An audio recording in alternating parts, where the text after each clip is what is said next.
जाएगा। हे प्रभु हे बिहारी, तो जिस प्रकार से वो ब्रह्मास्त्र छोड़े थे कि गर्भ में बाला को उसको नष्ट करने के लिए, तो के बिहारी वहां स्वयं रक्षक बन गए और उनके ब्रह्मास्त्र को छीन विहीन कर दिया। उतनी में कहने लगे कि पांडवों को मारना कोई संभव नहीं है, असंभव है। क्यों? क्योंकि उनको बचाने के लिए उनके पास स्वयं श्री कृष्ण बैठे हुए हैं, और जिसके पास भगवान स्वयं बैठे हैं उसको कौन मार सकेगा? उसका मृत्यु नहीं हो सकता।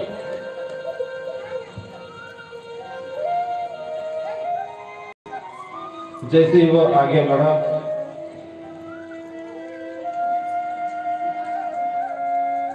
और आगे जैसे ही वो चले गए, उसके बाद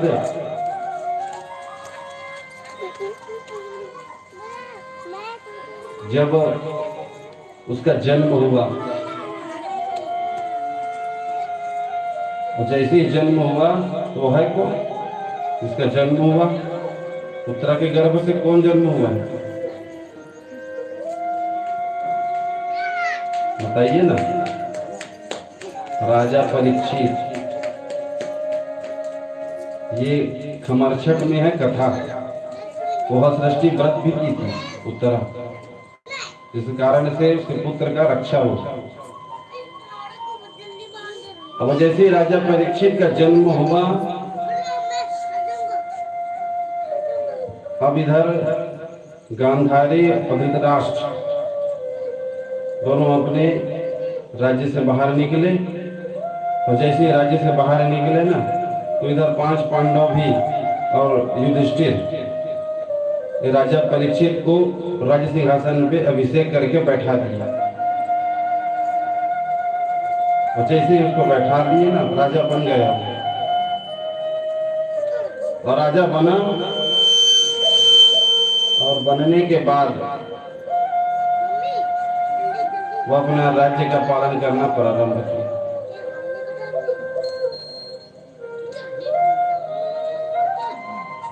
इस प्रकार से जब महाभारत की कथा सूत जी महाराज 88,000 ऋषियों को सुनाना प्रारंभ किए,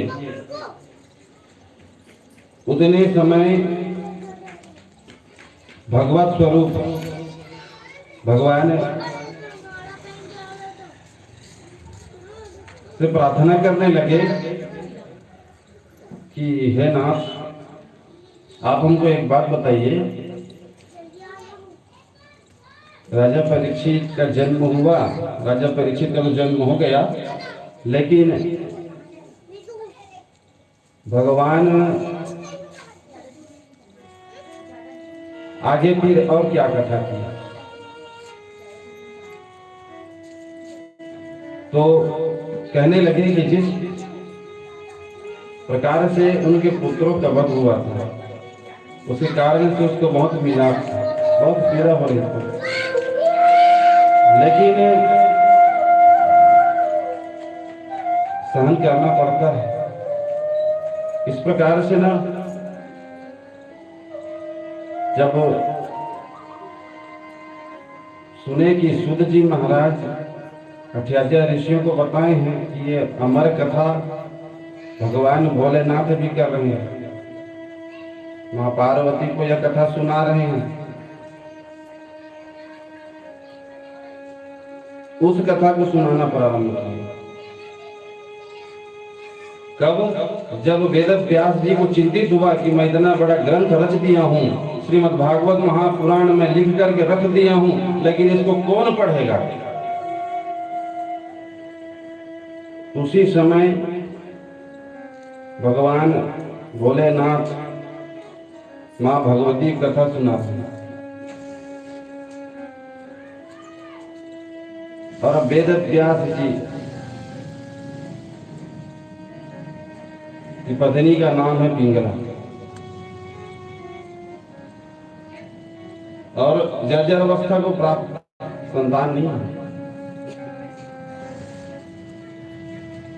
अब इधर भगवती जो है राजराजेश्वरी देख करके तो आ गई है कि वहां कोई नहीं है, लेकिन जैसी अमर कथा प्रारंभ हुआ, अमर कथा सुनने के बाद जैसे ही दसम स्कंद पूर्ण हुआ, दसम स्कंद पूर्ण हुआ, क्योंकि प्रथम स्कंद से लेकर के वह दसम स्कंद तक सो गई, कथा ही नहीं सुनी। तो भगवान शंकर जी को शंका हुआ कि ये फिर देवी जब आप सो गए थे तो फिर ये होगारू कौन दे रहा,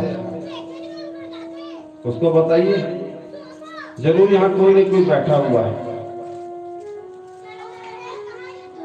जो वो तोते का जो अंडा था ना वो गल गया था।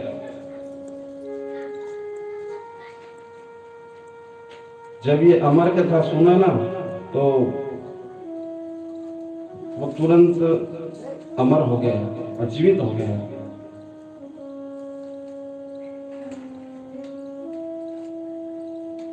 यह जो अमर कथा है ना, इस अमर कथा के जो अंगम गलितम जो रचयिता हुए ना स्तोत्र का, शंकराचार्य जी किए हुए हैं। इसको सुनने से ना जो हमारे अंदर में जो अंग हमारा जो गल जाता है ना, वो अंग फिर से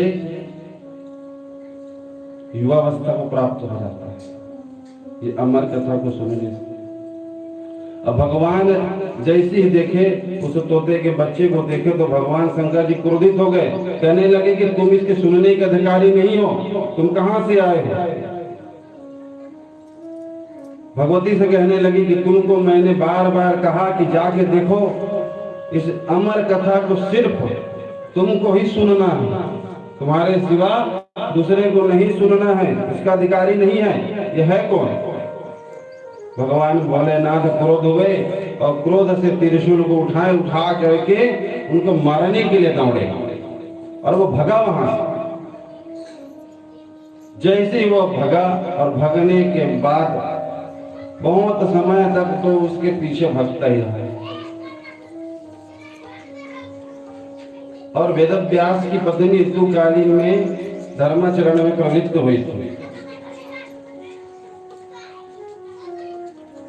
बाल को सुखा रही थी, उसी समय भगवान को लीला करना, उनका मुंह खुला, उधर वो तोते का बच्चा रा कहा, रा बस बोला उसको, उसका मुंह खुला और रा बोले, और जैसे वो उसके अंदर में गए तो उसकी पत्नी माँ बोल दी। क्या हो गया? राम। इधर एक रा की बोल दिए और उधर उसकी पत्नी जैसी मुंह को खुली, बंद हुआ, अंदर प्रवेश कर दिया, माँ बोल दिया। अब जान गए कि राम जो बोल देते हैं शंकर जी उसके ऊपर प्रहार नहीं करते। क्यों? क्योंकि जब वो विष का पान किए थे ना तो देवता लोग चिंतित हो गए थे। क्या कह रहे थे कि भगवान आप कैसे विष को पिएंगे? आपके हृदय में तो बोलते हैं परमात्मा बैठे हैं, राम का। उन्होंने क्या किया था कि जब पात्र में विष भरा हुआ था ना, उस समय शंकर जी क्या किए? आंख बंद किए, परमात्मा को ध्यान लगाए, राह कह के मुंह को खोला और पिया, बंद किया माँ का तो राम, और यहाँ पे जाकर के बैठ गया। परमात्मा को भी परेशानी नहीं हुआ। किसी प्रकार से उसके गर्भ में जाकर के वो समाहित हुई और वो गर्भवती हो गई उसकी पत्नी। जैसी वह गर्भवती हुई तो वेदव्यास जी को पता चला कि मेरी पत्नी गर्भवती है। चलो अच्छी बात है, कोई एक पुत्र तो हो जाएगा जो इतना बड़ा रचना किया हो उसको संभालने के लिए जाना। जानने के बाद ऐसे करते करते वह 12 वर्ष तक हो गया, गर्भ में ही है। 12 वर्ष तक वह गर्भ में है। अब वेदव्यास जी को बहुत चिंता हुआ, अरे ये तो बहुत विचित्र हो रहा है। अरे भाई बाहर आओ बेटा, बाहर निकलो। कब बाहर आओगे? तो अंदर से आवाज आया और वेद व्यास जी ने सुना, कहा कि पिताजी मैं बाहर नहीं आऊंगा, बाहर आऊंगा ना तो माया मेरे को पकड़ लेगी और मैं कुछ नहीं कर सकता। तो उन्होंने कहा कि मैं तुमसे वादा करता हूं कि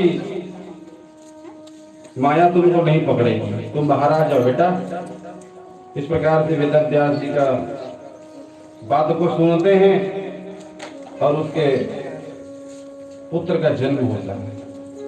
और उसके पुत्र का जैसे ही वह पुत्र जन्म हुआ और जन्म होते ही वह कहाँ निकल गया? वन की ओर। वस्त्र इत्यादि नहीं है, नग्न अवस्था में है और बस वो जंगल की ओर जा रहा है। मैं नहीं रहूंगा यहाँ, माया पकड़ लेगा, मैं आपके पास रहूंगा तो सब आएंगे, माया पकड़ लेगा, मेरे को नहीं रहना है, मैं जा रहा हूं तपस्या करूंगा। इस प्रकार से पर्वत के अंदर वह जाकर के समाहित हुआ। और जैसे ही वह पर्वत के अंदर चला गया और इधर उसका पिताजी वेद व्यास जी पीछे पीछे दौड़ रहे हैं, पुत्र पुत्र करके। पुत्र एक बार तो रुक जा, एक बार तो सुन ले, मेरे बात को एक बार सुन ले बेटा, रुक जा। नहीं रुके, चले गए। उसी समय सौनकादिक ऋषियों ने पूछा कि प्रभु जब उनका पुत्र हुआ तो वेद व्यास जी तो माया में थे, तो उनका पुत्र कैसे माया से रहित हो गया? कहने लगे कि जब वह जंगल की ओर गया ना तो आगे पुत्र है और पीछे पिता है। तो जैसे जा रहे हैं ना तो तालाब है, वहां तालाब में ना स्त्री स्नान कर रही है निर्वस्त्र होकर, वस्त्र नहीं पहनी है। और इधर सुखदेव जी महाराज जा रहे हैं तो उनको लज्जा नहीं है। अब जैसे ही इधर से व्यास जी गए तो उनको लज्जा आ गया, वस्त्र अपना शरीर में डाले। तो व्यास जी कहने लगे कि मेरा पुत्र 16 वर्ष का आयु, सुखदेव जी महाराज जवान अवस्था, वो तुम्हारे सामने से चले गए, तुमको कोई लज्जा नहीं और मैं आया हूं तो लज्जा, ऐसा क्यों? भेद क्या है? कहने लगे कि आप माया में हैं इसलिए, और उनको कोई माया से कोई मतलब नहीं, उनको तो सिर्फ मायापति से मतलब है। और आप सिर्फ माया को पकड़े, पति को नहीं पकड़े, इसीलिए है ना, बस यही भाव है। इतने में बहुत दिन तक वो गुफा के अंदर बैठे रहते थे और इधर वेद व्यास जी मैं क्या करूं क्या करूं क्या करूं, चिंतित हुआ और चिंतित हो करके बहुत सुंदर भाव से पुकारने लगे। कहने लगे यहो वकीयम स्तनकालकूटम जिज्ञासया पायदप्यसाद्वी लेभे गतिं दत्तचितां ततोऽन्यकं वा दयालुं शरणं व्रजेम। इतना सुंदर श्लोक जब सुने ना सुखदेव जी महाराज, कहने लगे ये तो अब मेरे लायक है। मैं सोच रहा था कि मैं माया में आऊंगा, मेरे पिताजी ने मेरे से वादा किया, सही बात है कि मेरे को माया में नहीं डालेंगे, लेकिन वो समझ नहीं रहे थे सुखदेव जी महाराज। माया में भेज देंगे और जैसे माया में भेज देंगे ना तो मैं माया से ग्रसित हो जाऊंगा और फिर परमात्मा को मैं प्राप्त नहीं कर सकता। लेकिन भगवान की स्तुति सुने, कहने लगे कि अहो बकीयम स्तन काल। क्या कह रहे हैं? पूतना भगवान कृष्ण को क्या करने आई थी? जहर पिलाने, कि उसको मारना करके। तो अहो बकीयम स्तन काल कूटम, भगवान पहले उसके अंदर के पूरे जहर को पिए, फिर उसके बाद अमृत पिए। अमृत पी करके उस जो उसके शरीर से जो दुर्गंध आ रही थी उसको पहले पिए, उसके बाद उसमें सुगंध कर दिए।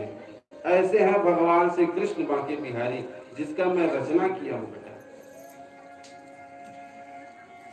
भगवान की बहुत दिव्य दिव्य कथा जब बताएं ना, तो भागवत महापुराण को अपने पास ही रख लिए सुखदेव जी महाराज। अब कहने लगे व्यास जी कि मैं अब संतोष हो गया। वेद व्यास जी इसी कारण से असंतोष थे कि मैंने अपने सब ऋषियों को बांट दिया, जो 4 ऋषि, 4 वेद उनको दे दिया, और देने के बाद जितने भी कर्मकांड इत्यादि सबको मैं यानी कि ब्राह्मण को बांट दिया। बस इसका ही चिंता था उनको कि श्रीमद् भागवत कथा मैं किसको कहूँ और किसको दूं, और जिसको दूं तो वो अच्छे हाथ में जाए, ताकि उसका और श्रवण करा सके।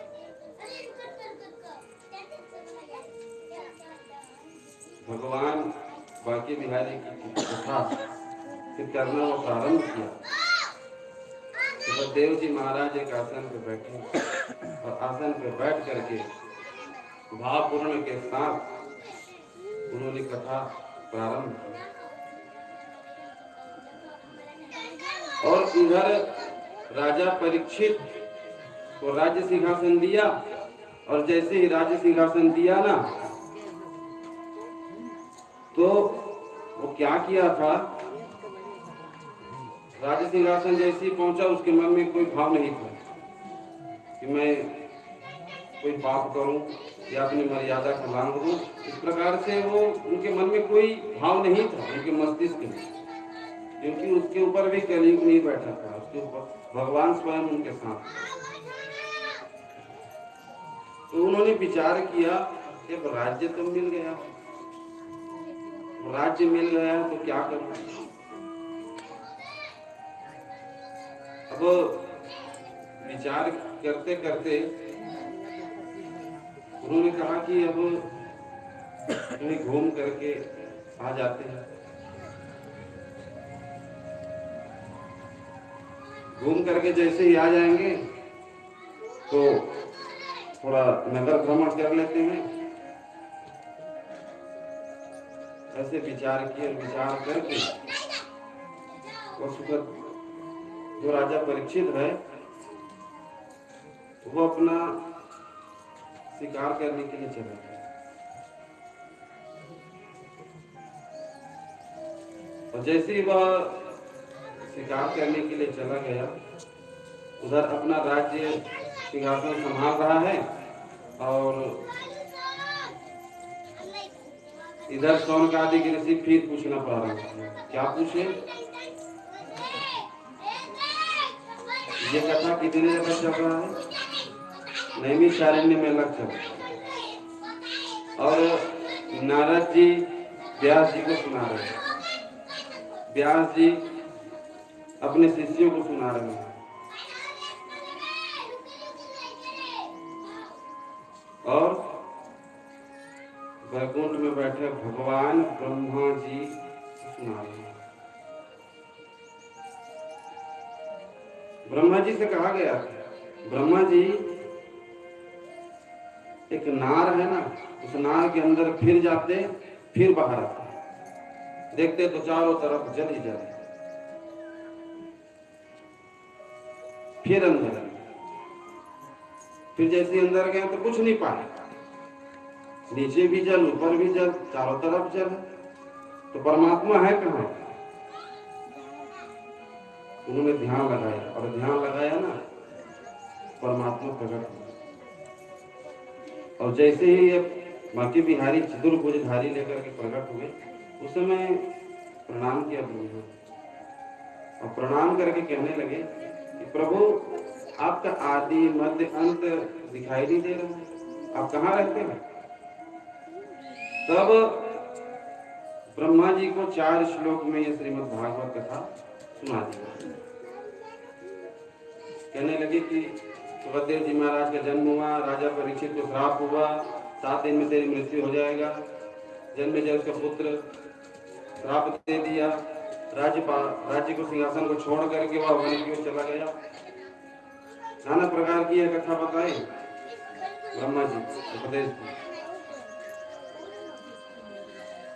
ब्रह्मा जी कहने लगे तो जब 4 श्लोक में आप भागवत सुनाए हैं तो वेद व्यास जी 18,000 श्लोक लिखे क्यों? प्रश्न छेड़ना चालू किया। जैसे ब्रह्मा जी भगवान कहने लगे कि तुम बहुत चतुर, तो तुमको कथा सुनाना ही पड़ेगा।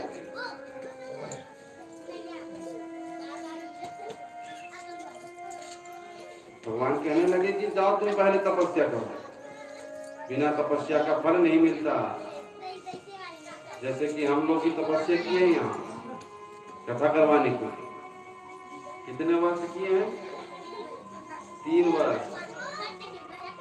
यहाँ कथा सुनने के लिए, यहाँ कहने के लिए 3 वर्ष तपस्या किए। हमारे मन में तप हो रहा कि कब हम यहाँ कथा करें और कब हम कथा सुना सकें। इसी प्रकार से भगवान कहे कि जाओ तो पहले तपस्या कर लो। तो ब्रह्मा जी ने 1000 वर्ष तक कहने लगे कि पहले तुम चारों तरफ मेरे को पहले ढूंढ लेना, देख लेना कि मैं कहाँ हूँ। तो ब्रह्मा जी दिने चतुर की पहले बैकुंठ चले गए। भगवान होंगे बैकुंठ में बैठे होंगे। भगवान कहाँ बैकुंठ में रहेंगे? भगवान इस जगह रहने वाले थोड़ी हैं भाई। ब्रह्मा जी सोचने लगे कि तो भगवान चले कहाँ गए। इस प्रकार से ब्रह्मा जी को बहुत मिलाप हुआ और इधर अपने राज्य शासन को छोड़ करके पांडव लोग गए कहाँ? और इधर विदुर बहुत व्याकुल है भगवान की विरह के कारण। भगवान को छोड़ दिए जा रहे और उनके मन को बहुत चिंतित हो रहा कि भगवान मेरे बांके बिहारी कहाँ गए हैं। विदुर महाराज जी भी चिंतित मैत्री ऋषि जी के पास गए और जा करके पूछने लगे कि भगवान मिलेंगे कहाँ, भगवान को मैं कैसे प्राप्त करूं, आप मुझे उसका साधन बताइए। कहने लगे कि भगवान मिलेंगे तुमको जरूर, लेकिन कब? जब भगवान का सत्संगत करोगे तब, साधुओं की सेवा करोगे तब। माया से रह करके ठीक सेवा करोगे तो कुछ नहीं होगा। अब भगवान को लाने के लिए विदुर बहुत व्याकुल है और उसकी विदुरानी भी बहुत व्याकुल है। कह रही है कि भगवान कब आए, और भगवान जब आए तुमको मैं कैसे लाऊं। इस प्रकार से वह मिलाप करते करते जब भगवान छोड़ करके उस पांडव के साथ को जब छोड़ करके भगवान चले गए ना, और दाऊ भाई अभी साथ में चले गए, उसी समय विदुर जी महाराज उनको फिर लाने के लिए प्रयास कर रहे हैं। भगवान के पास गए, भगवान से कहने लगे कि भगवान चलिए, कौरवों का आक्रमण बढ़ चुका है, युधिष्ठिर अकेले हैं भगवान, आप चलिए। मिलाप करते करते भगवान से प्रार्थना किए, कहने लगे ये भगवान फिर आ जाते हैं। अब जाने कि भगवान फिर द्वारिकाधीश पहुंच रहे हैं, ऐसे करके पूरे नगर को सजवा दिए। कौन? विदुर जी महाराज। और जैसे ही नगर को सजा दिए और सजाने के बाद जब भगवान अपने नगर में जब गमन करने के लिए गए ना, तो सब ऊपर से भगवान के ऊपर फूल की वर्षा कर रहे हैं। हमारे बांके बिहारी फिर हमारे इस स्थान पे पहुंच गए हैं। हमारे बांके बिहारी सब देख रहे हैं, बहुत सुंदर सुंदर वस्त्र इत्यादि वहां के पूरे गोप ग्वालन पहने हुए। इस प्रकार से वो भगवान को देखने लगे कि भगवान कितने सुंदर। देखते देखते विदुर जी को पता चला कि भगवान आ रहे हैं, बांके बिहारी। तो बहुत प्रेम, इस प्रकार से जब जा करके ना विदुरानी को बताई ना, तो कहने लगे जाओ जाओ भगवान के लिए कुछ लेके आओ। और इधर दुर्योधन भगवान के लिए क्या बनाया, 56 भोग। 56 भोग बनाया कि भगवान मेरे यहाँ आएगा और आप आकर के खाएगा। दुर्योधन, इस कथा का अर्थ क्या होता है इसको पहले सुनिए। दुर्योधन है को दुर्योधन के मन में अहंकार भाव कि सिर्फ भगवान को मैं 56 भोग ही खिला सकता हूँ, किसी का खिलाने का औकात नहीं है। इस प्रकार से दुर्योधन अपने मन में ये मंद बुद्धि में सोचा, प्रेम नहीं। तो हमारे बांके बिहारी क्या करते हैं, प्रेम के भूखे हैं, और 56 भोग के भूखे नहीं है बांके बिहारी। जैसे जाने ना भगवान जाने कि वो दुर्योधन मद के भाव से बस दिखावा कर रहा है, सबको दिखा रहा है कि मैं भगवान कृष्ण को खिलाऊंगा। तो भगवान जैसे उसके द्वार की तरफ जाने वाले थे, भगवान मुड़ गए और मुड़ करके सीधा विदुर जी के यहाँ पहुंच गए। और भगवान जैसे ही विदुर जी के यहाँ पहुंचे ना, तो विदुर जो है ना वो भगवान के लिए लाने गए हैं क्या, अनेक प्रकार के मेवा मिष्ठान। वहां जैसे ही वो लाने के लिए गए, उधर से इधर विदुरानी स्नान कर रही है। अब वो जैसे ही दरवाजा खटखटाए, जान गए कि भगवान कृष्ण ने भाव विभोर हो गई, शुद्ध बुद्ध भूल गई, स्नान कर रही, दौड़ते दौड़ते आई और आ करके ना दरवाजे को खोली। जैसे ही खोलते हैं ना, तो जो वस्त्र पहने हुए थे वस्त्र गिर जाता है। भगवान को देखने लगती है, भगवान कितने सुंदर है, बांके बिहारी हमारे कितने सुंदर है। देखते देखते देख रही है, वस्त्र गिर गया, पता नहीं है, होश आवास नहीं है। देखो प्रेम यही होता है भगवान। अब भगवान को ले गई, बैठा, अब भगवान वस्त्र उठाए ढक दिए। अब भगवान को देख रही है, वहां पे केला रखा हुआ है। अब जो केले का गुदा है ना, उस गुदे को फेंक रही है, छील कर, और भगवान को छील के खिला रही। भगवान भी भाव के साथ उसको देख कर खा रहे। इस प्रकार से जब उनका प्रेम देखे ना, तो वो भाव विभोर हो गए थे। उधर से विदुर जी महाराज पहुंचे और दोनों एक दूसरे को देख रहे हैं, टक लगा। अब उतने में विदुर जी महाराज कहने लगते कि ये विदुरानी तो क्या कर रही है, भगवान को क्या खिला रही है। बांके बिहारी को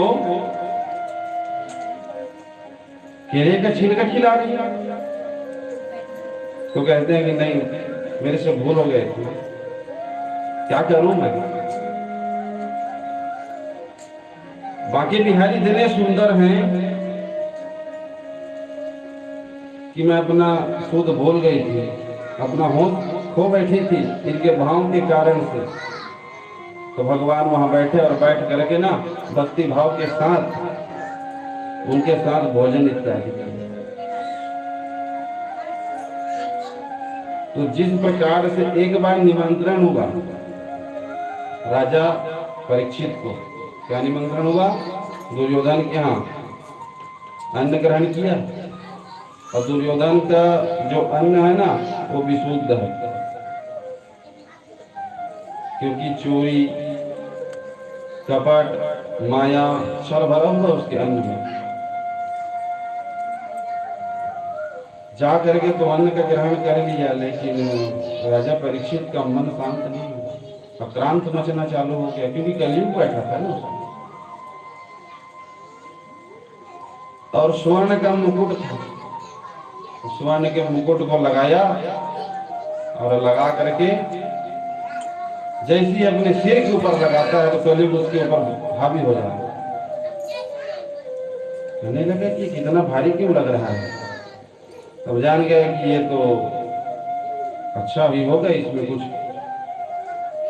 रत्न जड़े हुए हैं, सिद्ध हो गए। मुकुट निकाल के फिर रखे, जैसे ही निकाल करके रखे तो फिर अपने स्थान को चले गए। अब इधर राजा परीक्षित गमन कर रहे हैं, और जैसे ही गमन कर रहे हैं ना, उसी समय भगवान की लीला के विषय में उन्होंने चिंतन किया। परमात्मा कैसे प्राप्त होगा, इसके विषय में उन्होंने चिंतन करना प्रारंभ किया।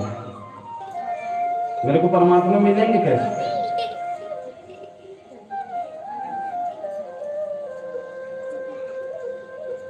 तो सुखदेव जी महाराज इधर भागवत कथा अपना अध्ययन कर रहे हैं, और उधर सूद जी महाराज सौनक आदि ऋषियों को यही बता रहे हैं कि किस प्रकार से सुखदेव जी का जन्म हुआ, व्यास जी का जन्म हुआ, और ये भागवत महापुराण इस पूरे विश्व में, पूरे संसार में कैसे करोड़ों सूर्य के समान तेज इसका प्रचार किया। कहना प्रारंभ किए कि सुखदेव जी महाराज एक आसन पे बैठे थे, और बैठे बैठे भगवान संकीर्तन करना चालू किया, भगवान का नाम स्मरण चालू किए। क्योंकि विदुर जी बताए थे ना, भगवान बहुत सुंदर है, भगवान का भाव, भगवान का मुरली बजाने का उसका ढंग, भगवान का चलने का ढंग सब बताए थे। तो आंख में वो छवि छप गया, इसलिए बांके बिहारी को वह पुकारना चालू किया। तो आप लोग भी क्षण मात्र के लिए भगवान बांके बिहारी को पुकारिए। बोले वृंदावन बिहारी लाल की।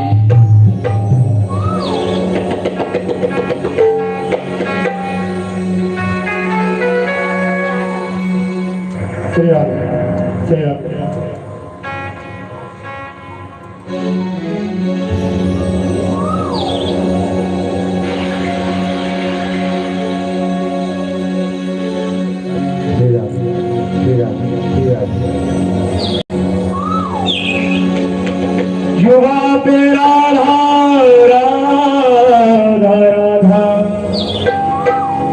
नाम हो जाए, किशोरी कुछ ऐसा इंतजाम हो जाए, कुछ ऐसा इंतजाम हो जाए।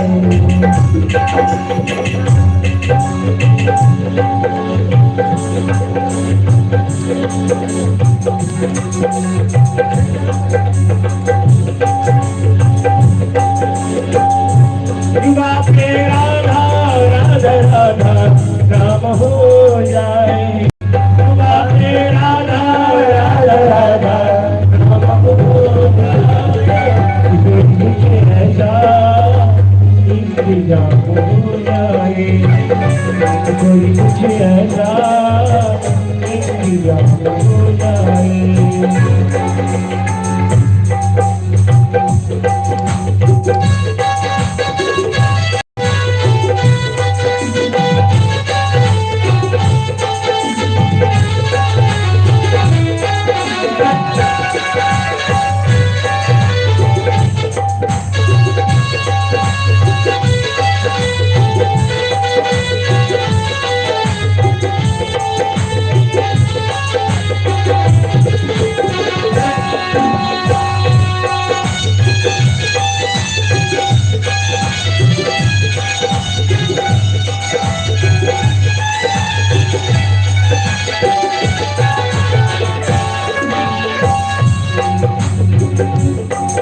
जब गिरते हुए मैंने तेरा नाम लिया है, जब गिरते हुए मैंने तेरा नाम लिया है, गिरने ना दिया तूने मुझे थाम लिया है, हाँ गिरने ना दिया तूने मुझे थाम लिया है, जब गिरते हुए मैंने तेरा नाम लिया है, जब गिरते हुए मैंने तेरा नाम लिया है, गिरने ना दिया तूने मुझे थाम लिया है, गिरने ना दिया तूने मुझे थाम लिया है, बापे राधा राधा राधा नाम हो जाए, बापे राधा राधा राधा नाम हो जाए,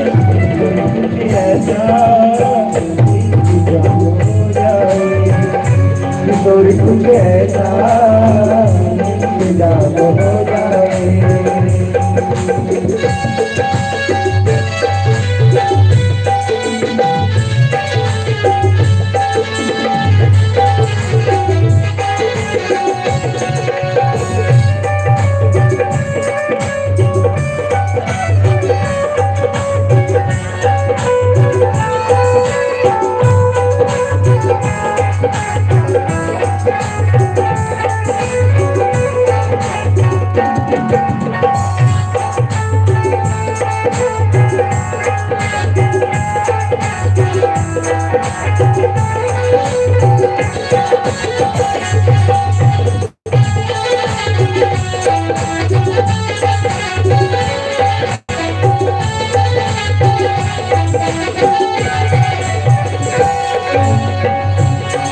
मुझे अपने चरणों में लगा ले सिया में, मुझे अपने चरणों में लगा ले सिया में, मैं तेरा हूँ तेरा लगा ले सिया में, मैं तेरा हूँ तेरा लगा ले सिया में, मुझे अपने चरणों में लगा ले सिया में, अपने चरणों में लगा ले सिया में, मुझे अपने चरणों में लगा ले सिया में, मुझे अपने चरणों में लगा ले सिया में,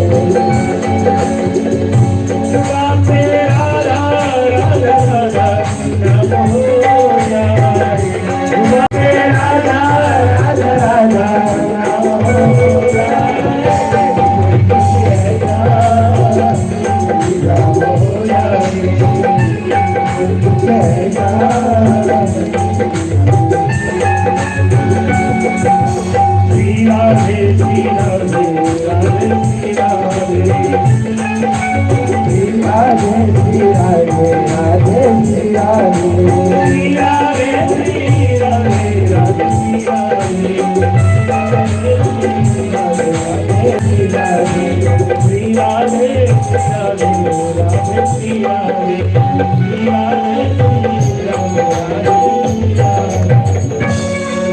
बोल वृंदावन बिहारी लाल की जय हो।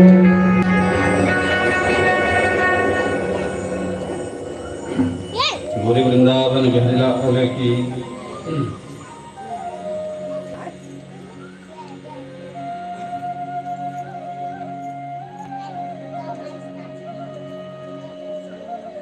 जिस प्रकार से सुखदेव जी महाराज भगवान के स्मरण कर रहे हैं,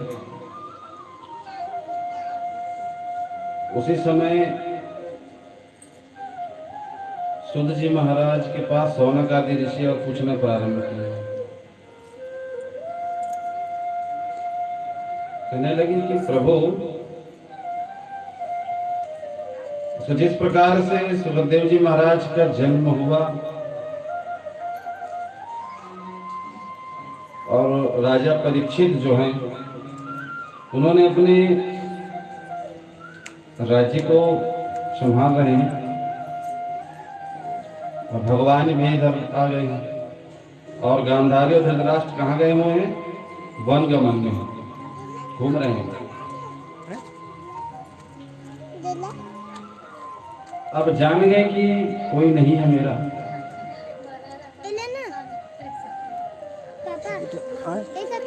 तो मैं कहाँ जाऊं। इस प्रकार से विचार करते करते बहुत व्यतीत हुआ। राजा परीक्षित सोचने लगा, कोई ऐसा स्थान है जहां मैं जाऊं।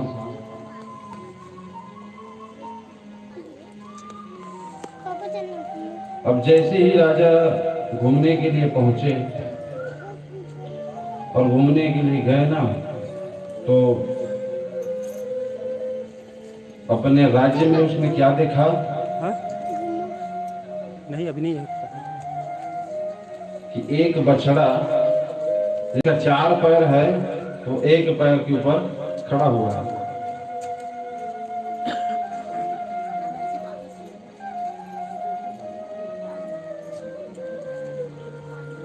और उनके साथ एक रो रही है। कहने लगे कि मेरे राज्य में ये कौन आ गया जो इतना पाखंडी और सबको कष्ट दिला रहा है, कष्ट दे रहा है, ये कौन है?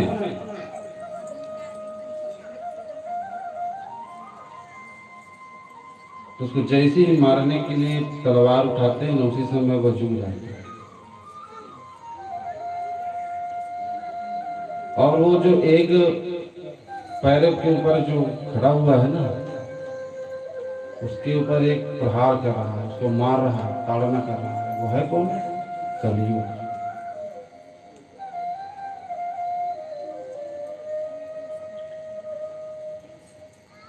भक्ति, ज्ञान, वैराग्य, धर्म, 4 पैर है उसका बैल, लेकिन 3 कट चुका है, एक ही बचा है, और वो भी भक्ति बस बचा हुआ है। मैंने कथा बताया था कि भक्ति रहने से कुछ नहीं होता। ज्ञान के लिए पात्र चाहिए, तो वो पात्र है वैराग्य का, तभी टिकेगा, अन्यथा नहीं टिकेगा। जैसे कि किसी दूध को रखना है तो उसके लिए पात्र चाहिए, वो ऐसा पात्र चाहिए कि ताकि वह दूध खराब ना हो, सुपात्र पात्र चाहिए ना उसके लिए। इसी प्रकार से धर्म, अर्थ, काम, मोक्ष 4 पुरुषार्थ जो है, इनको संभालने के लिए ना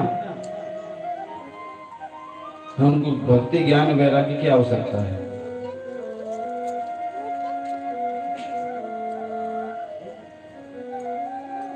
उधर उसको मारने के लिए जैसी तलवार उठाए, कहने लगे तुम हो कौन? कहने लगते कि मेरा नाम कलयुग है, और तुम यहाँ मेरे राज्य में क्या कर रहे हो?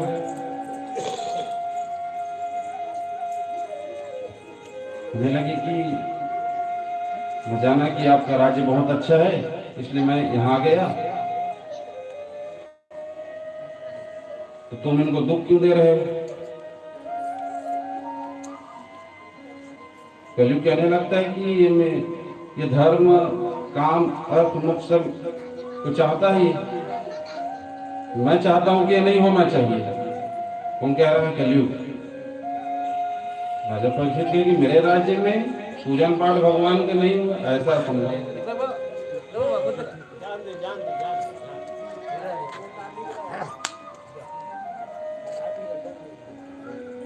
अब सोच कर कहने लगे कि तुम भग जाओ मेरे राज्य से।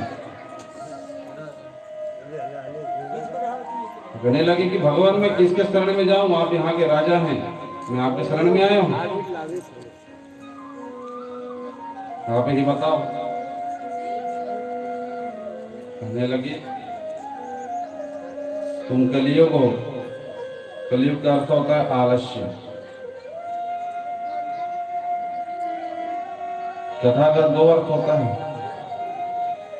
यहाँ आकर के घर में शांत नहीं मिलता ना, तो यहाँ आने के बाद उसको आलस्य होता है। आलस्य का मतलब यही है कि चारों तरफ देखते रहेगा कि पंडाल अच्छा बना है कि नहीं बना है, कथा कहने वाला अच्छा है कि नहीं है, वहाँ श्रोता कितने बैठे हुए हैं, कौन कितना सुंदर वस्त्र पहन के आया है। बस यही देखेगा आलस्य, क्योंकि कलयुग है ना, वो कथा सुनने आई नहीं है। और जिसके जीवन में आलस्य आ गया ना, वो भगवान को नहीं मिल सकता।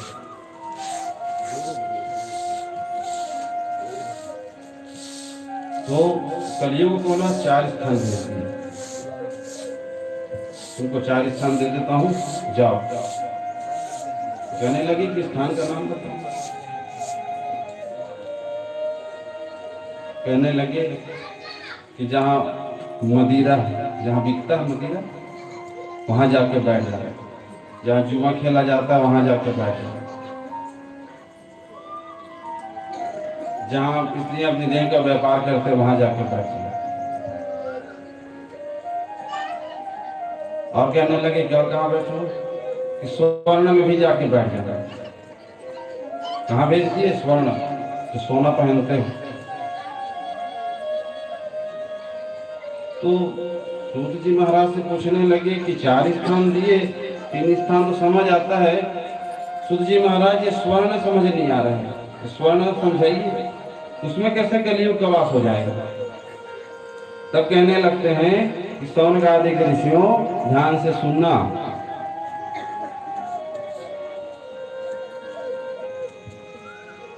सोने में कलयुग का कब वास होता है? जब किसी से छीन ले, हरण कर ले, बेईमानी करें, और उससे कहीं हम स्वर्ण इत्यादि पहन रहे हैं किसी दूसरे के,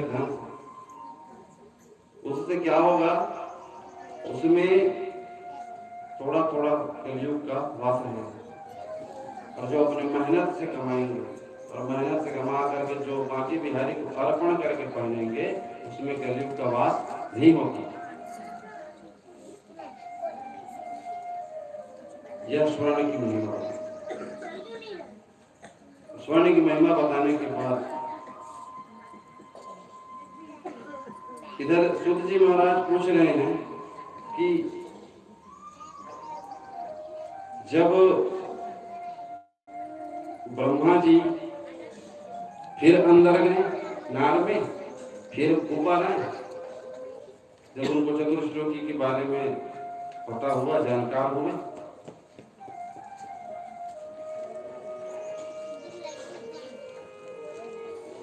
कहने लगे कि जब ब्रह्मा जी ने देखा ना ऊपर आकर के ना, चारों तरफ जलमय था। क्या था? जलमय। और उसी जलमय में ब्रह्मा जी कहने लगे कि अब यहाँ तो जल ही जल है, मैं क्या करूंगा।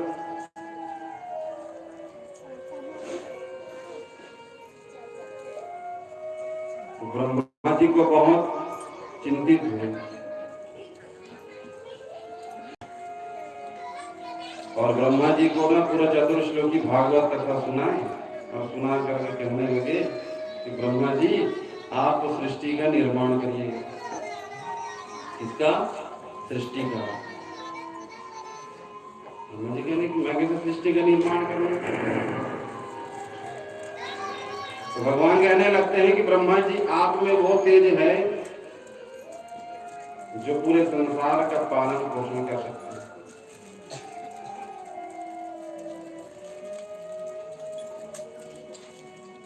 तो ब्रह्मा जी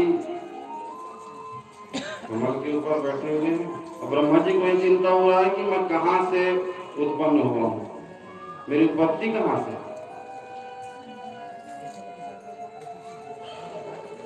ये बहुत बड़ा जो नाम है, ये कहां से है? भगवान से पूछने लगा कि भगवान ये है क्या? ब्रह्मा जी कहने लगा कि सोचने लगा ब्रह्मा जी कि मैं किस प्रकार से सृष्टि का निर्माण करूं, कैसे निर्माण करूं। तो ब्रह्मा जी अंदर गए जाकर के देखने लगे, चारों तरफ घूमे, इसी प्रकार से आकाशवाणी हुआ। क्या हुआ? आकाशवाणी। क्या कहा? त प, दोनों को जोड़ देंगे क्या होगा? तप। तप करो, तब करोगे तब तुम्हारे ऊपर तेज है, तब तुम सृष्टि का निर्माण कर सकोगे, अन्यथा तुम सृष्टि का निर्माण नहीं कर सकते। तब किया, तब करते करते उन्होंने फिर सृष्टि निर्माण करने के लिए भगवान से आदेश लिए और आदेश लेकर के सृष्टि निर्माण करना प्रारंभ किया।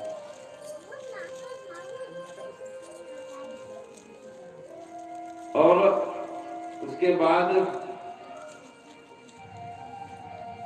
सबसे पहले कौन आए हैं? सृष्टि जब निर्माण हुआ तो भगवान ब्रह्मा जी के अंग से सबसे पहले 4 ऋषि उत्पन्न हुए।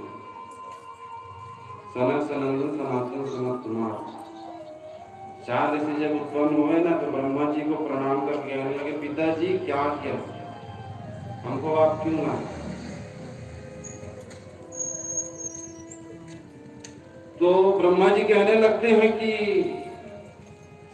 तुम 4 ऋषि हो ना, जाओ सृष्टि का निर्माण करो, जाओ सृष्टि निर्माण करो। मुझे लगे कि हम गृहस्थ में नहीं पड़ेंगे, हम 4 ऋषि हैं, चारों भाई, हमको ये सृष्टि करना नहीं आता। ब्रह्मा जी कहने लगे तो फिर क्या करो? कहने लगे कि हम धर्म का प्रचार करेंगे, इसलिए हम जा रहे हैं, इसलिए भागवत कथा सुनेंगे, सुनाएंगे सब। चले गए वहां। ब्रह्मा जी मन ही मन सोचने लगे,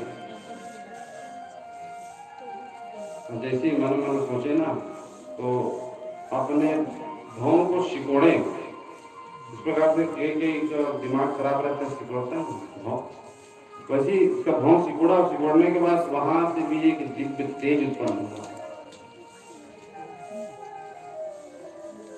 और उनको प्रणाम किया। प्रणाम करके कहने लगे, सुध जी महाराज क्या बता रहे हैं कि उनके भौं से ना रुद्र पैदा हुआ। जैसे रुद्र पैदा हुआ तो उनको कहने लगे कि जाओ सृष्टि करो। जब सृष्टि करने के लिए कहा गया ना तो इधर का उधर उल्टा पुल्टा सृष्टि करना प्रारंभ किया। कहने लगे कि तुम सृष्टि मत करो भाई, तुम उसके लायक नहीं, तुम मत करो सृष्टि।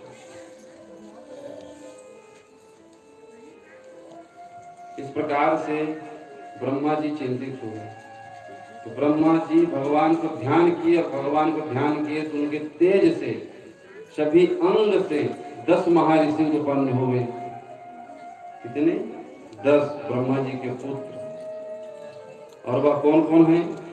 मरीचि, अंगिरा, पुलस्य पुलह, वकु, भृंगु, वशिष्ठः, दक्षस्य, दशमत्रकः, नारदः।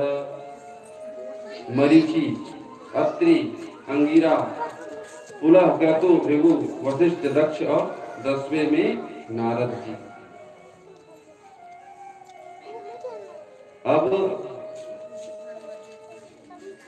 इनको भी कहने लगे कि आप लोग जाइए और जाकर के सृष्टि का निर्माण करिए और सृष्टि को निर्माण करने के बाद इसमें समाहित हो जाइए। शौनक आदि ऋषियों से कहने लगे सूत जी महाराज कि ये जो ब्रह्मा जी के जो पुत्र है ना 10, तो जिस प्रकार से इनका 10 पुत्र है और 10 पुत्र का विवाह इत्यादि हुआ होने के तत्परांत उन्होंने सृष्टि का निर्माण किया। उसके बाद भी उनका मन संतुष्ट नहीं था, सृष्टि ठीक से नहीं हो रहा है, नहीं पा रहा है। भगवान जी फिर ब्रह्मा जी फिर समाधि ले लिए समाधिस्थ हो गए, फिर जाकर के अब जब उनको पूर्ण आदेश हुआ कि ब्रह्मा जी आप सृष्टि ढंग से करिए ना, उल्टा सृष्टि क्यों कर रहे हैं,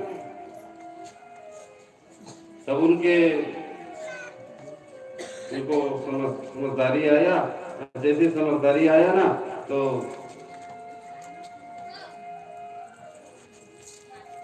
उनके दोनों भुजाओं से स्वयंभू मनु हुए और एक शत्रुपा उत्पन्न हुआ। सुनो, कहने लगे कि मनु शत्रुपा को प्रणाम किए, ब्रह्मा जी को कहने लगे कि जाओ आप लोग सृष्टि का निर्माण करो। इस प्रकार से उन्होंने सृष्टि निर्माण किया, और जैसे सृष्टि का निर्माण करते हैं तो उनसे 3 पुत्री हुई, आकृति, देवहूति, प्रसूति। एक का विवाह अत्रि से, तो वशिष्ठ जी से। इस प्रकार से 2 का विवाह किए, और तीसरा कश्यप ऋषि से।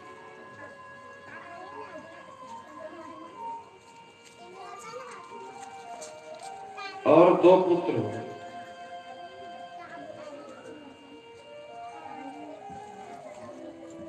भगवान से प्रार्थना करने लगे, सूत जी महाराज से कहने लगे, प्रभु इन 3 पुत्री का जो वंशज है उनकी कथा बताइए। कहने लगे कि यह जो 3 पुत्री है, देवहूति, आकृति, प्रसूति, इनके विषय में चर्चा करना प्रारंभ किए तो सूत जी महाराज गुरु अध्ययन और गुरु को नमस्कार किया। सबसे पहले प्रणाम किए। कोई भी कार्य अगर करना है तो सबसे पहले गुरु को प्रणाम करना, तभी होगा। और गुरु हैं कौन? बांके बिहारी। और उनको प्रणाम किए, प्रणाम करके उनसे भाव के साथ 88 ऋषियों के साथ उन्होंने संकीर्तन करना प्रारंभ किया। तो आप लोग भी आइए, भगवान का संकीर्तन करिए, तत्पश्चात फिर आगे कथा पढ़ेंगे। बोले वृंदावन बिहारी लाल की। आइए हमारे गुरु जी का एक लिखा हुआ जो सेवैया है उसको प्रस्तुत करते हैं। हे सुख सागर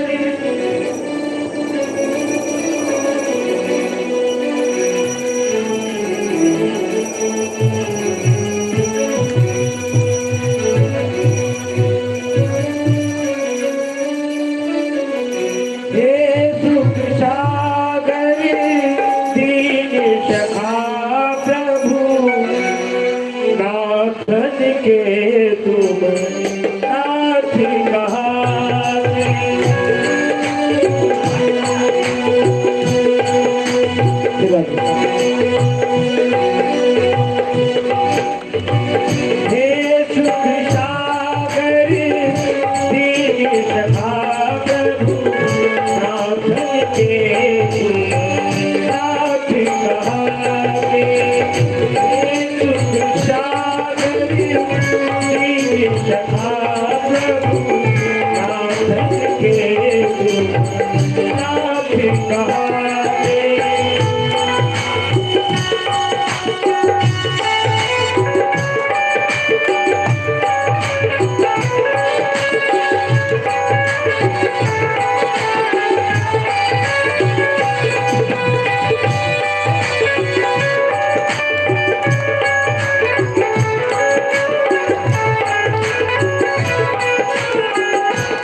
यूट्यूब पे आता है यूट्यूब पे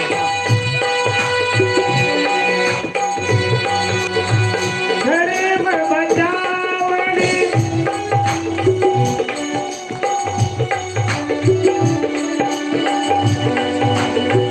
बीच तपोवन प्रभु देवन बीच आदि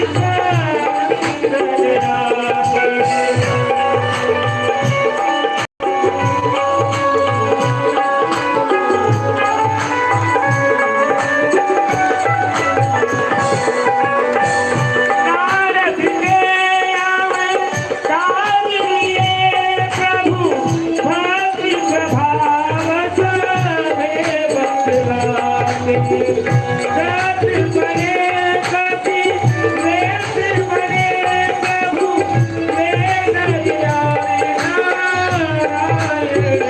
आगे आप दैया साजिए प्रभु आप दैया साजिए प्रभु सभी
बोल वृंदावन बिहारी लाल की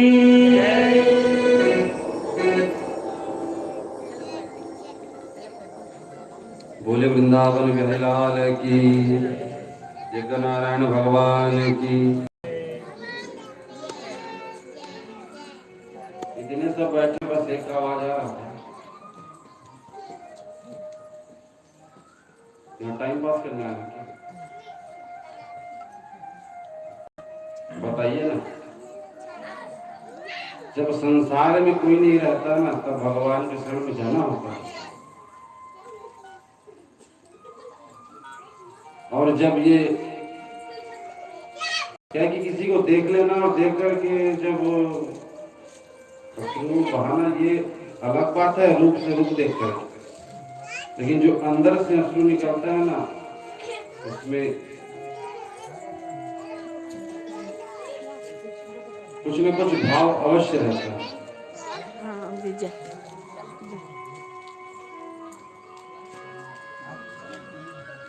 बोले वृंदावन बिहारी लाल की, यज्ञ नारायण भगवान की जय। हमारे संगीत मास्टर अपने माइक को बंद कर देते हैं, कम से कम वो तो जय बोलते भाई, बंद कर देते हैं, गाना है उसमें समय चालू। सृष्टि निर्माण हुआ है किसके लिए? भगवान ने सृष्टि बनाई है किसके लिए? हमारे लिए। ये हम लोग कथा सुन रहे हैं, श्रीमद् भागवत महापुराण कितना सुन रहे हैं?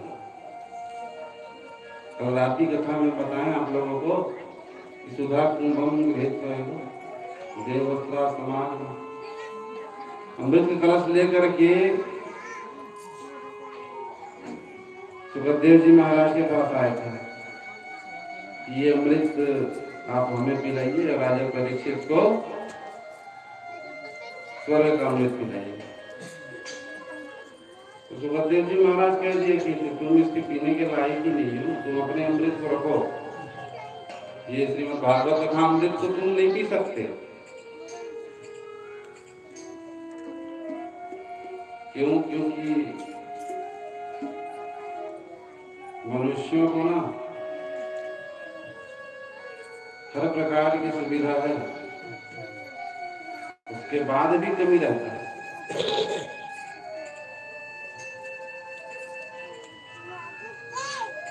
गरीब थे, मन में आता है कि अमीर हो जाए, अमीर हो जाते हैं।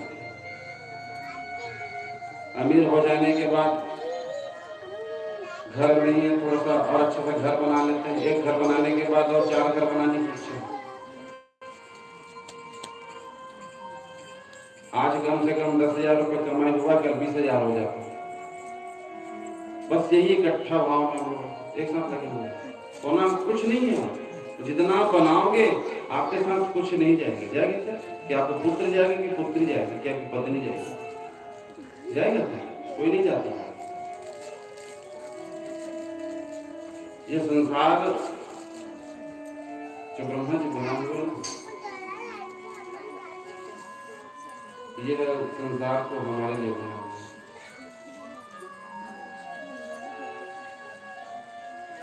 सूत जी महाराज कह रहे हैं कि जब राजा परीक्षित को श्राप मिला, तो उसको कैसे श्राप मिला? सोनक आदि उनसे हाथ जोड़ के कह रहे हैं कि हे नाथ, उनकी कथा हमें पान कराइए। तो अपने कली के साथ धर्म सम्मान किया और वन की ओर चला गया। जैसे वन के पास, क्योंकि दुर्योधन का जो मुकुट है ना, उसको अपने सिर के ऊपर लगाया हुआ है, जिसके कारण से उसको अभिमान हुआ।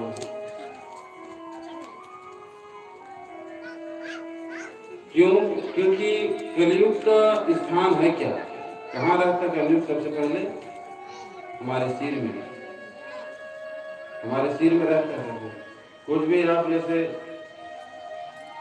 खा रहे हैं ना, या कुछ भी ले रहे हैं, पहले थोड़ा भाग कलयुग को दे दो, तो उसका पाप नहीं लगेगा, क्योंकि आप उसको देंगे। सिर उछवा लो। राजा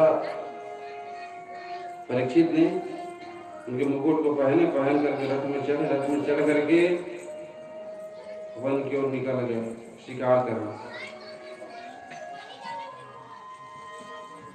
शिकार करते करते जैसे वो पहुंचे, बहुत समय हो गया है, गला सूख रहा है, पानी पीना है।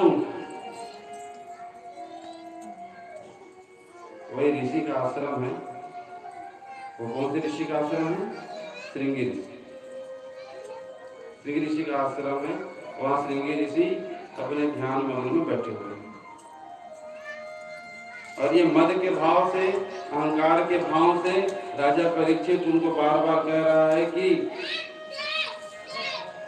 मेरे को पानी पिलाओ, पानी पीना है मेरे को, जल पिलाओ, इस प्रकार से मिलाप किया, बार बार कहने लगा। ऋषि महात्मा हो, और ऋषि महात्मा का ध्यान लगा हुआ है।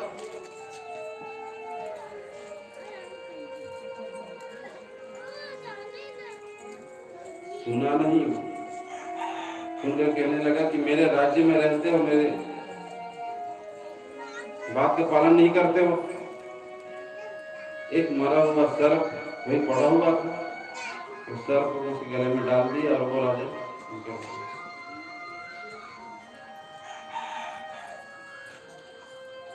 अब उसका पुत्र आया जन्मेजय, कहने लगा कि मेरे पिता के गले में मरा हुआ सर्प को किसने डाल दिया। वहां पे जितने थे सब ऋषिगण वो सब कहने लगे कि यहाँ के राजा परीक्षित आए थे और वो आकर के जल मांगे पीने के लिए, लेकिन नहीं मिला, क्योंकि महात्मा जी अपने ध्यानस्थ में योग में बैठे हुए थे। तब अपने मर्यादा को लांघ करके वो मरा हुआ सर्प उस गले में डाल दिया। इतना सुना, सुनते ही जन्मेजय क्रोध हो गया, जल को उठाया, संकल्प किया, संकल्प फिर कह दिया कि अरे राजा परीक्षित, तेरे को राज्य का अभिमान हो गया है, अपने मर्यादा का पालन नहीं करता है, तो 7 दिन में तेरी मृत्यु होना है और तक्षक नाग आकर के तुमको डस देगा। छोड़ दिया जल, श्रापित हो गया। अब यह बात राजा परीक्षित जैसे अपने राजसभा में गए ना, और वहां जैसे ही गए ना, उसके बाद उनकी जो सेना है राजा परीक्षित का, उन्होंने यह सुना कि आपको श्रृंगी पुत्र जन्मेजय ने श्राप दिया है कि 7 दिन में मृत्यु होना है। उसके बाद भी वो क्या कह रहा है, कुछ नहीं होगा, कहाँ मृत्यु, क्योंकि वो मुकुट पहना हुआ है ना, कलयुग उतार के रखा नहीं है, निकाला नहीं है। और जैसे ही वो अंदर प्रवेश किया अपने कमरे में, मुकुट को निकाल करके रखा ना, तब कलयुग हट गया। स्मरण करने लगा, मैं कहाँ गया था इसको पहन करके, कहाँ से कहाँ आ रहा हूँ, मैं क्या किया हूँ। तब फिर दोबारा बताएं उनके सेनागण, कहने लगे कि आप शिकार करने गए थे इस मुकुट को पहन करके, और आप श्रृंगी ऋषि के आश्रम पे गए, वहां आप जल मांगे, पीने के लिए आपको पानी नहीं मिला, तो आप अपने मद के भाव से, अहंकार के भाव से मरे हुए सर्प को उनके गले में डाल करके आप वापस आए, जिसके कारण से श्रृंगी पुत्र जन्मेजय ने आपको श्राप दिया है कि राज्य पाठ सब सहित सर्वनाश हो जाएगा। आपको श्राप दे दिया है कि 7 दिन में आपकी मृत्यु होना है।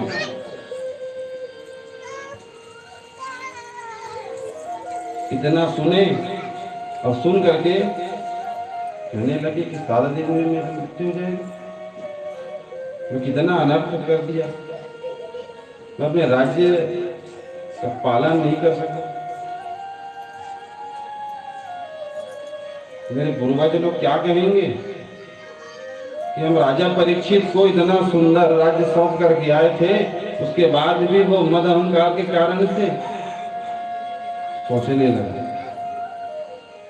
सूत जी महाराज कहते हैं, सोमनाथ एक बात बताऊं, 7 दिन में मृत्यु होना है, किसी लिए होना 7 दिन में मृत्यु, क्योंकि सबका 7 दिन में मृत्यु होना है। 7 दिन होता है ना, 7 दिन में मृत्यु होना है, चाहे उल्टा गिनो सीधा गिनो, 7 दिन में मृत्यु होना। ये नहीं है कि शुक्रवार को होगा, शनिवार को होगा, कि रवि को होगा, ऐसा नहीं है। 7 दिन में मृत्यु तय है। 7 प्रकार की ये वासनाएं हमारे साथ रहती हैं, इसी कारण से हम रोज मरते हैं और रोज जीते हैं। 7 दिन में मृत्यु होना है। ऐसा जब वह सुने ना तो कहने लगे कि अब मैं करूं क्या, कहाँ जाऊं, मिलाप करने लगा। राजा परीक्षित सोचने लगे कि मैं ये भूल गया था कि मेरे से धोखा हो गया था कि ये राज्य, ये हीरे, ये मोती, ये जवाहरात मेरे हैं, मेरे साथ जाएंगे। इस प्रकार से मैं चिंतित हो गया।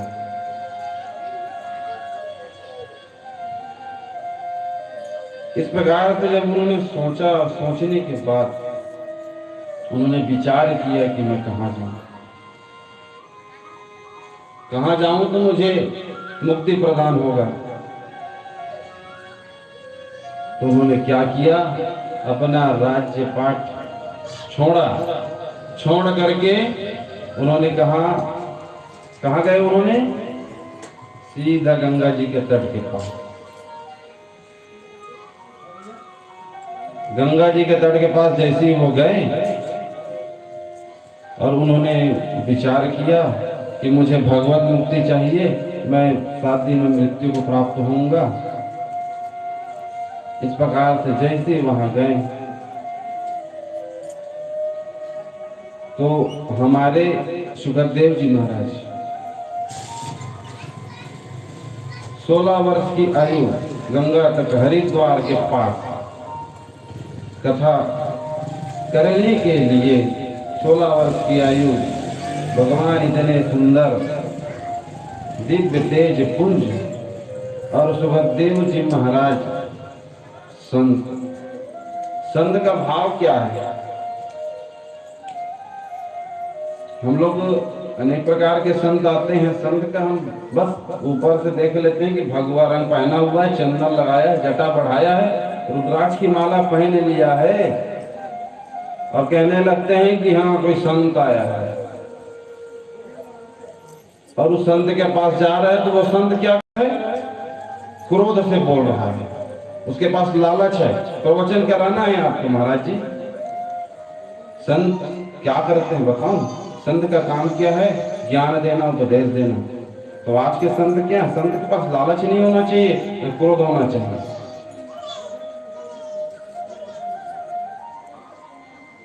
तो इसी प्रकार से है कौन, हमारे सुखदेव जी महाराज क्या है, वो संत है, परम संत।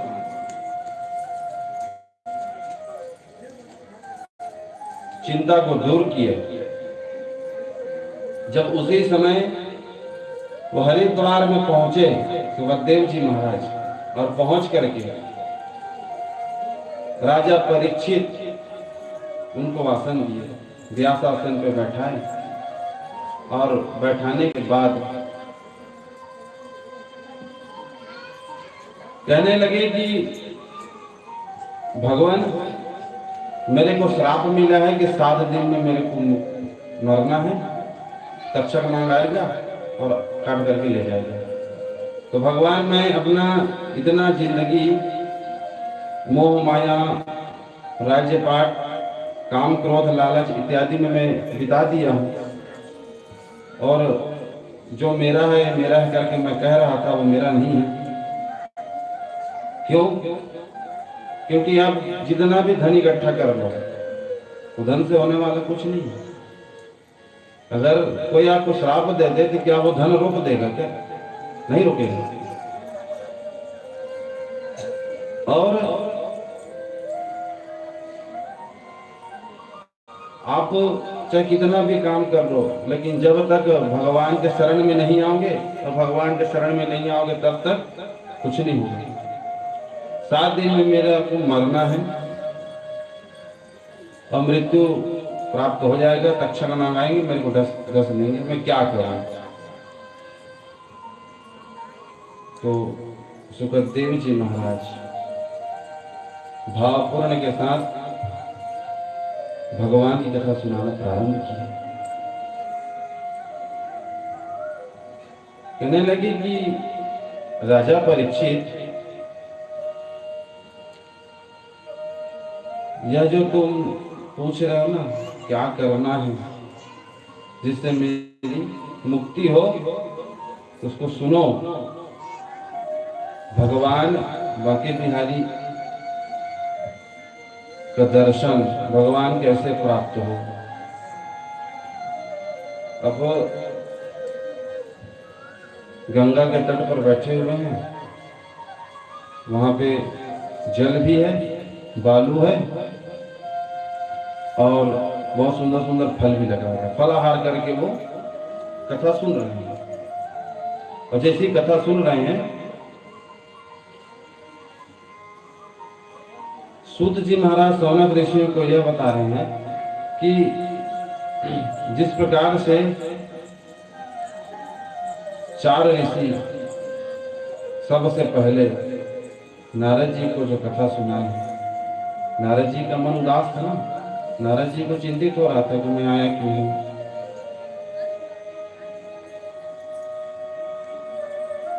नारद जी अपने पूर्व वृत्तांत की कथा स्वयं बताना चालू किए। नारद जी पहले ऐसे नहीं थे, नारद जी भी माया में थे, मोह माया में थे। ये भगवान का संकीर्तन नहीं करते थे, क्षण मात्र के लिए करते थे। इनको कैसे प्राप्त हुआ भगवान? उन्होंने पूछा कि मैं भगवान को कैसे मिलूं, भगवान के पास मैं कैसे जाऊं? क्योंकि मैं तो माया से घिरा हुआ हूं। माया का अर्थ है कि मैं परिवार में हूं और मेरी माँ जीवित है और उसको मैं छोड़ करके जाऊंगी तो ये वियोग हो जाएगा। तो वियोग जैसे ही होगा तो दिन भर दिन दर भटकती रह जाएगी कि मेरा पुत्र पुत्र ऐसा कर। और मेरे को तो वियोग नहीं होगा, क्योंकि मेरे को तो परमात्मा से मिलना है। ऐसी नारद जी बताएं, कहने लगे कि मेरी कथा सुनो। मैं दासी पुत्र, मेरी माँ एक दासी थी और वो सबके घर में जाकर के, महर्षियों के स्थान पे जाकर के वो भोजन इत्यादि बना करके देती थी, गौओं का दूध दूती थी। तो भगवान से मैंने विनती किया कि हे भगवान, मेरे को माया से मुक्ति दिलाओ। तो उसी समय, जिस समय वह गाय का दोहन कर रही थी, उसी समय एक सर्प आया और आकर के उसको काट दी, तो उसकी मृत्यु हो गया। कौन बता रहे हैं? नारद जी अपनी कथा बता रहे हैं, अपनी कथा। किसको बता रहे हैं? 4 ऋषियों।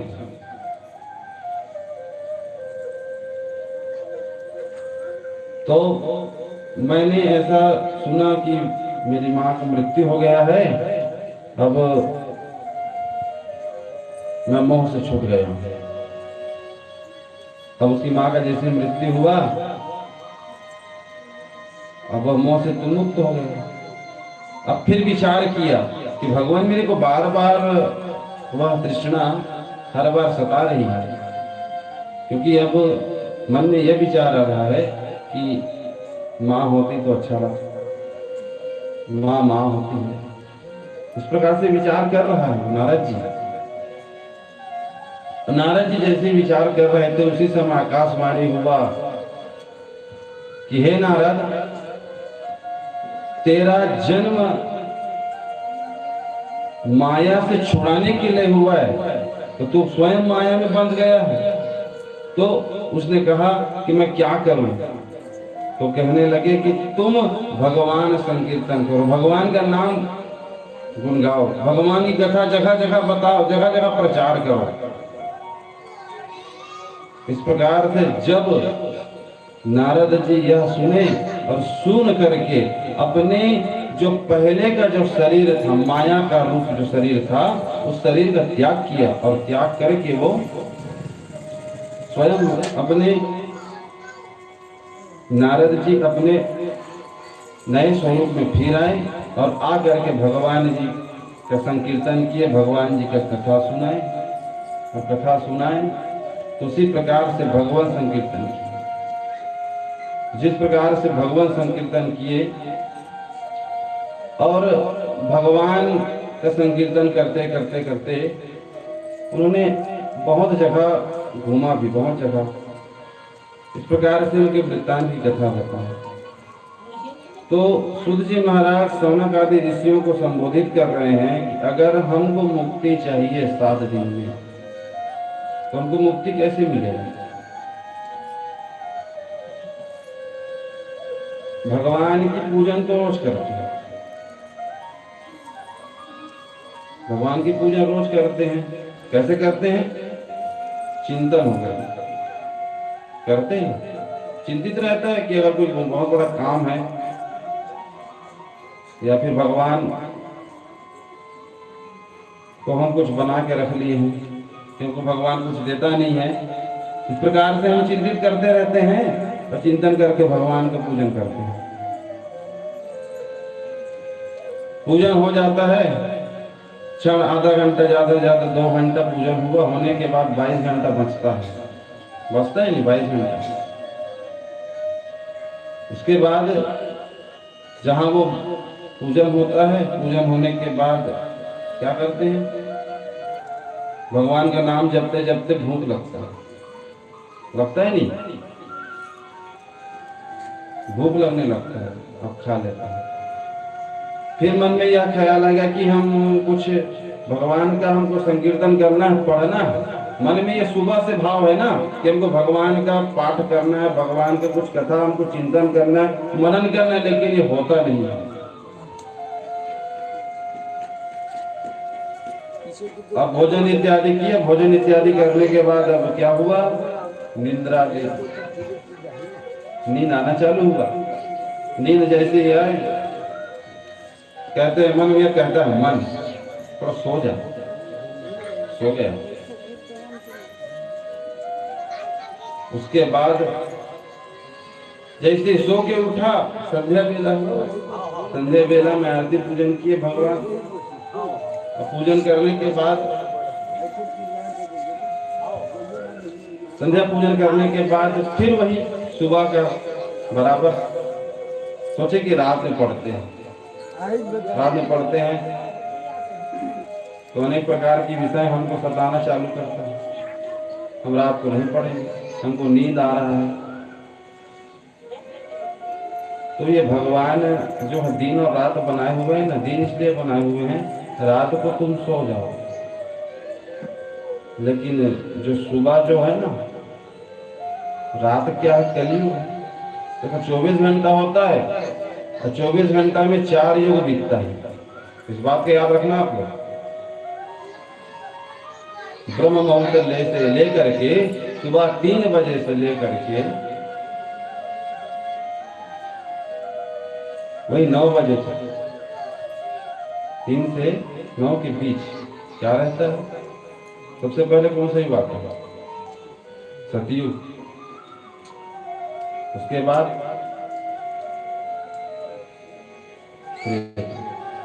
बाद द्वापर, द्वापर के बाद कलयुग।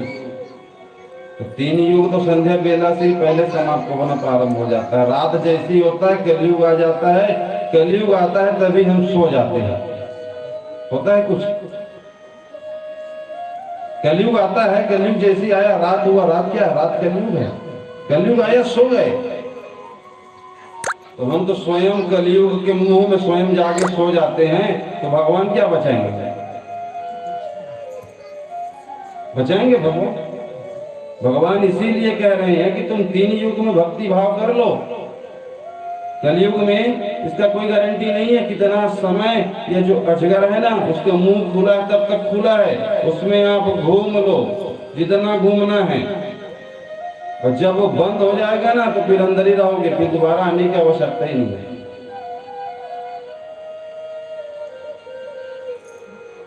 राजा परीक्षित, तुम यह संसार में कहते थे कि ये सब मेरा है मेरा करके, ये सिर्फ हड्डी मांस तक का संबंध है, सिर्फ चेहरे से चेहरे का संबंध है कि ये मेरी पत्नी है, कि मेरे पुत्र है, कि मेरी पुत्री है, ये मेरे सगे संबंधी हैं। कहां तक का संबंध है? मात्र पहुंचाने के बाद ज्यादा से ज्यादा 1 वर्ष भी हो, 2 वर्ष भी हो, अंततः भगवान भूल जाएंगे ये धन मेरा है। थोड़ा धन मिल गया उसमें भी संतुष्टि नहीं है, और मिल जाना चाहिए, और मिल जाना चाहिए। ये दरिद्र स्वभाव।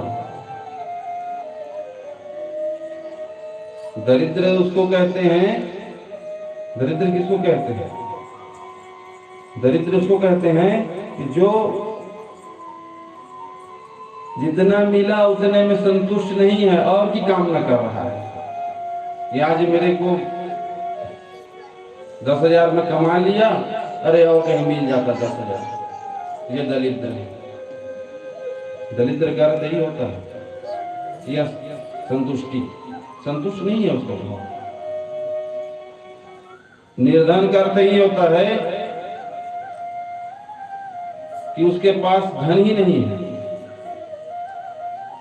उसके पास धन ही नहीं, उसके पास तो सिर्फ भगवान का नाम धन है। दरिद्रता और निर्धन में यही भाव है। ध्यान से सुन ले। कई लोग क्या कहते हैं? दरिद्र होते हैं जिसके पास पैसा इत्यादि नहीं रहता, जो फटे पुराने कपड़े पहने रहते हैं। कई लोग, कई प्रवक्ताओं को मैं सुनता हूं कि सुदामा जी के विषय में बोलते हैं कि सुदामा जी दरिद्र थे करते। सुदामा जी दरिद्र नहीं थे भाई। सुदामा जी कहाँ दरिद्र थे? सुदामा जी इतने संतोष ब्राह्मण थे कि उसके जैसा ब्राह्मण कोई नहीं है। और अनेक प्रकार के प्रवक्ता कहने लगते हैं कि सुदामा जी दरिद्र है।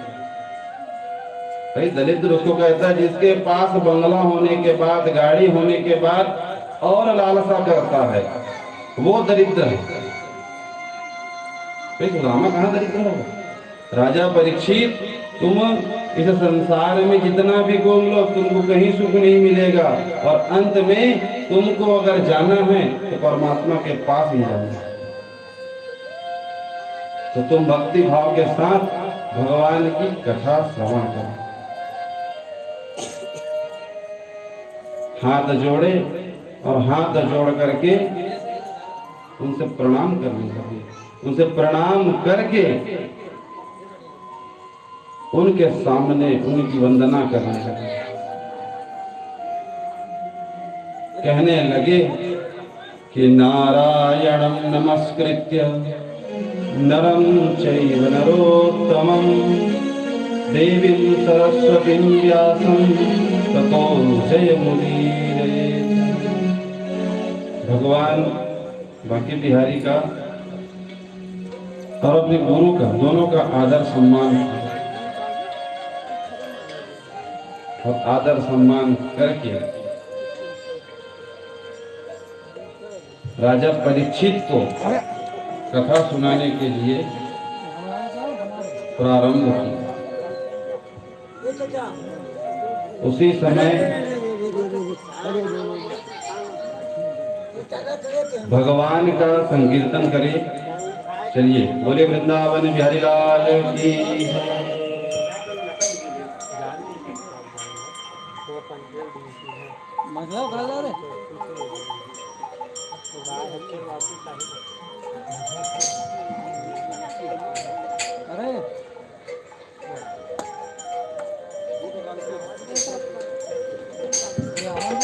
बोल वृंदावन बिहारी लाल की जय।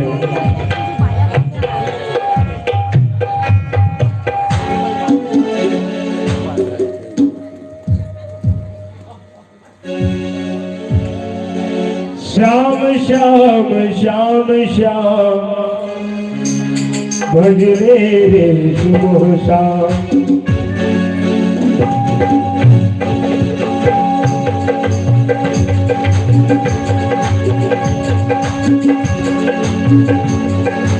श्याम श्याम श्याम श्याम भज रे सुबह शाम। राम राम राम राम हरे वही पार करे मैया। पार करे तेरी नैया भजले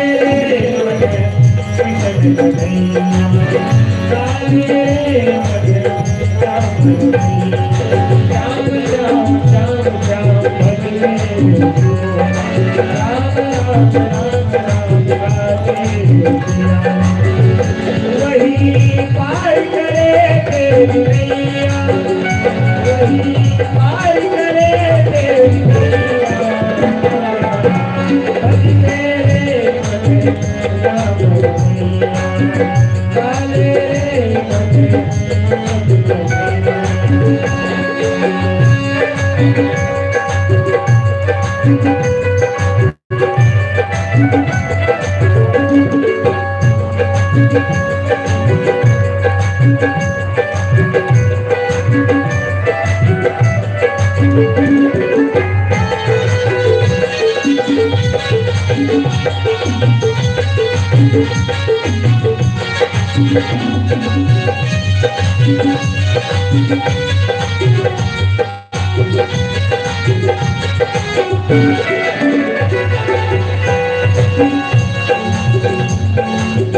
कोई कहे गिरधरी कोई बिहारी कोई कहे गिरधरी कोई बिहारी कोई कहे मुरली कोई बनवारी कोई कहे मुरली कोई बनवारी कोई कहे रात रचैया कोई कहे रात रचैया भजरे मुझे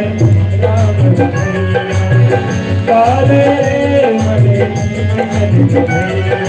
श्याम श्याम श्याम श्याम भजे राम राम राम राम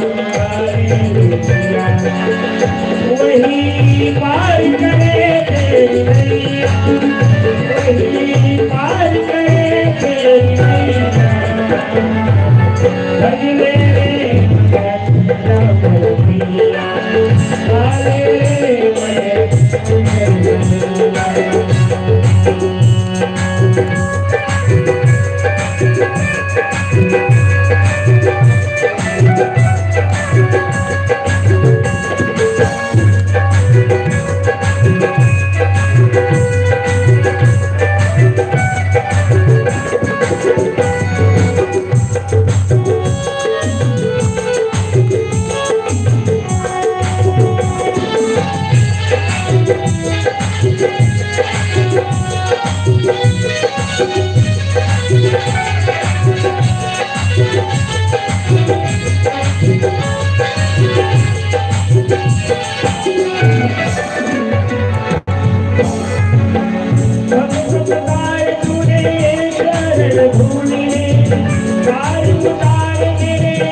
बोले वृंदावन बिहारी लाल की।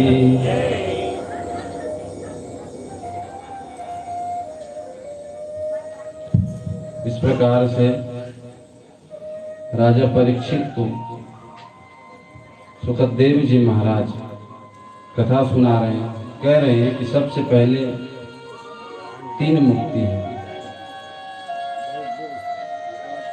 सद्य मुक्ति, कर्म मुक्ति और भगवती में।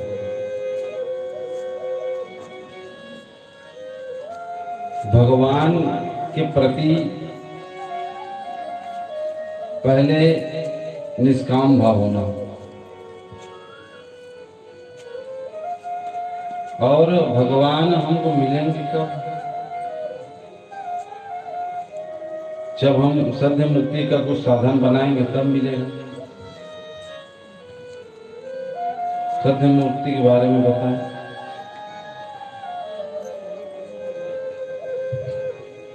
इसके बाद राजन यह सुनकर कहने लगे कि परमात्मा को हम कैसे प्राप्त करें, परमात्मा को कैसे मिलेगा, भगवती मुक्ति कैसे?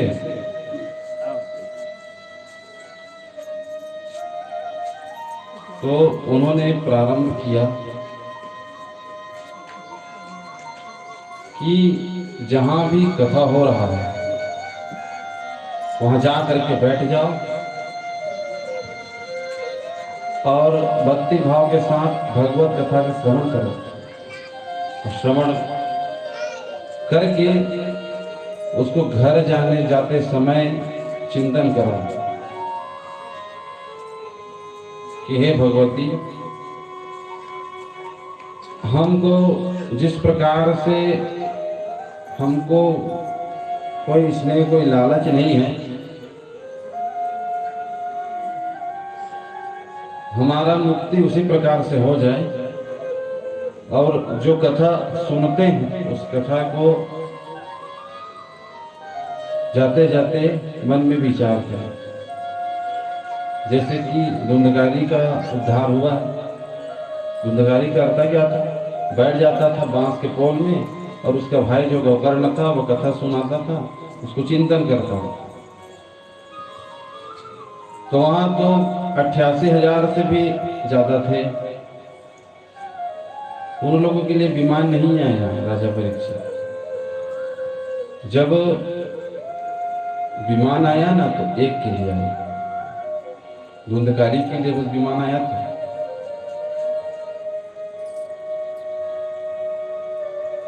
तो राजा परीक्षित कहने लगते हैं, प्रभु ये काल है कि अकाल से मेरे को बहुत डर लग रहा है। ऐसा लगता है कि इसका मुंह खुला हुआ है, आ करके कब पीछे से ऐसे जकड़ करके खा दे। तो मेरे को बहुत डर लगता है प्रभु, मृत्यु से बहुत डर लगता है।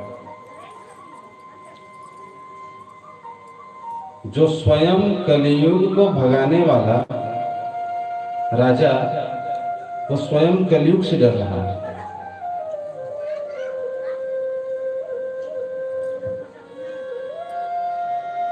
जिस प्रकार से ना हमारे साथ भी ऐसे होता है, हम भी डरते रहते हैं, हम मर जाएंगे मर जाएंगे मर जाएंगे, ऐसे करते करते भगवान का नाम हमारे मुख से निकलता ही नहीं और अंत में क्या होता है, हम मर जाते हैं।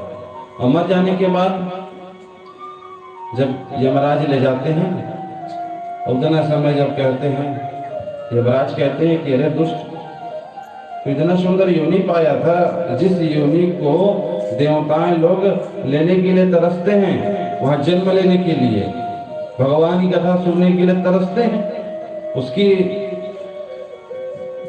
बात भी तुम लोगों को समझ नहीं है।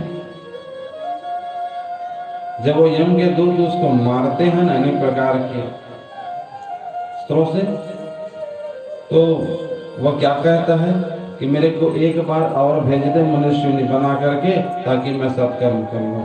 कहते हैं कि एक बार मिलता है, बार बार कहाँ मिलेगा। तो माया मोह के अंधकार में इतना डूब गया था कि तेरे आंख में पट्टी लग गई थी,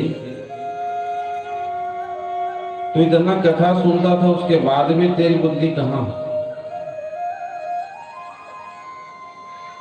इस प्रकार से संसारिक मनुष्य भी राजा डरते हैं, जैसे कि आज डर रहे हो आप, उसी प्रकार से सुखदेव जी महाराज उनको सुनाए। राजा परीक्षित हाथ जोड़ के कहने लगा कि भगवान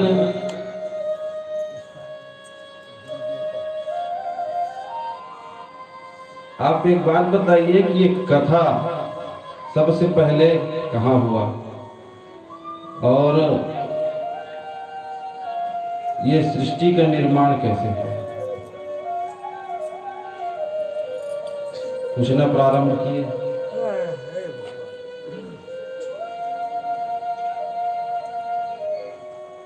तो जो सूत जी महाराज जो सनकादिक ऋषियों को बताएं, अभी मैं आप लोगों को बताया हूं कि सृष्टि का निर्माण नहीं हुआ है। अब यहां से कथा चलेगी सृष्टि की। वो तो संक्षिप्त में सूत जी महाराज ऋषियों को बताएं और नारद जी ने उनको बताया, विदुर ने उनको बताया। ऐसी कथा एक जगह नहीं है, अनेक जगह चल रही है। अब जो कथा है यहीं से विस्तार हुआ। क्या पूछ रहे हैं? सृष्टि का निर्माण कैसे है?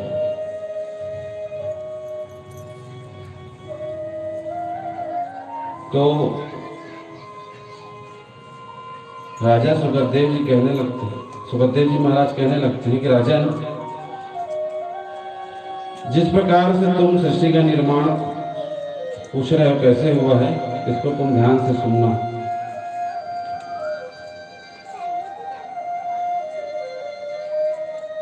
ब्रह्मा जी की उत्पत्ति कैसे हुआ? सृष्टि का निर्माण करना है, भगवान के नाभि से, वहां से एक कमल पुष्प निकला, उस नाभि कमल से। और वो जैसे वो नाभि कमल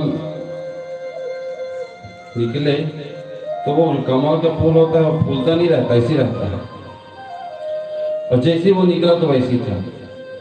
अब वो जैसे ऊपर आया, प्रकाश डला, खिल गया। खिलने के बाद ब्रह्मा जी उसी के अंदर में बैठे। ब्रह्मा जी बैठे, जब ऊपर आके देखे तो चारों तरफ जल है। ये कथा किसको बता रहे हैं? परीक्षित को बता रहे हैं कथा, सुखदेव जी महाराज। कथा में ध्यान देना थोड़ा। और ब्रह्मा जी जैसी देखे ना चारों तरफ जल है, तो सोचने लगे कि मैं कहाँ आ गया हूं, मैं बंद था वही अच्छा था। तो फिर ब्रह्मा जी उस नार के अंदर घुसे, घुस करके फिर गए अंदर, फिर चले गए ना, तो सोचने लगी कि मैं आया कहाँ से हूँ। इतना विशाल, जैसे कि समुद्र का अंत दिखाई नहीं देता ना, उसी प्रकार से नारायण, इसका कोई अंत आदि मध्य नहीं है, ये अनंत है। ब्रह्मा जी सोचने लगे, मैं घूम घूम के थक गया हूं, क्या करूं। तो जब ब्रह्मा जी को ज्ञान हुआ,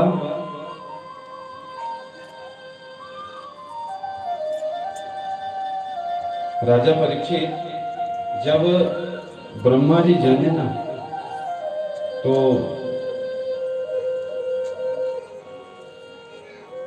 उन्होंने ध्यान लगाया कि मैं किस लिए आया हूं यहां, क्या हो गए। विचार किया, विचार करने के बाद उन्होंने भगवान का ध्यान किया, तो भगवान वहीं प्रकट हुए। और भगवान जैसे ही प्रकट हुए ना, तो भगवान से प्रणाम करने लगे कि प्रभु, मैं कैसे आ गया हूं यहाँ इस लोक में, और यहाँ तो चारों तरफ जलमग्न है, मैं क्या करूं जो आप मेरे को भेज दिए।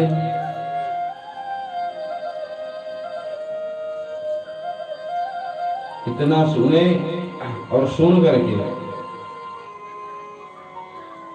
कहने लगे कि तुमको यहाँ किस लिए लाया गया है, तुमको सृष्टि का निर्माण करना है। चारों तरफ जल है, ब्रह्मा जी देख रहे हैं, तो सब चीज को मैं कर लूंगा तो फिर तुम लोग क्या करोगे? सब मैं अपने नाम कर लूंगा, बस मेरा ही नाम होगा कि विष्णु भगवान जी सृष्टि किए हैं, विष्णु भगवान जी ने सनातन गाद को उत्पत्ति किए हैं, तो आप कहाँ रहोगे? सृष्टि एक से नहीं चलती, इसलिए आप आए। ब्रह्मा जी के मन में अहंकार हुआ कि मैं सृष्टि करूंगा। अगर किसी को कोई काम सौंप दिया जाए ना तो इतना बीमार रहता है, देखना उसको बहुत बीमार रहता है, कोई बड़ा काम उसके ऊपर सौंप दोगे। इसी प्रकार से ब्रह्मा जी सृष्टि के बारे में सुने ना, तो सृष्टि करना है।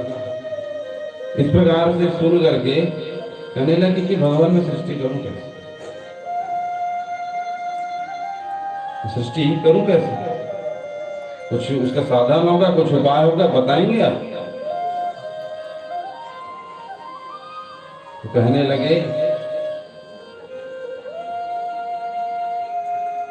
सुखदेव जी महाराज कहते हैं राजा परीक्षित, जिस प्रकार से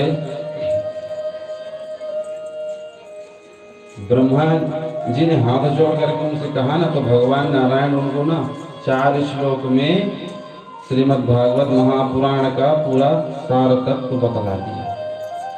कितने श्लोक में? 4 श्लोक। और जैसे ही 4 श्लोक में उन्होंने इसको बताए और बताने के बाद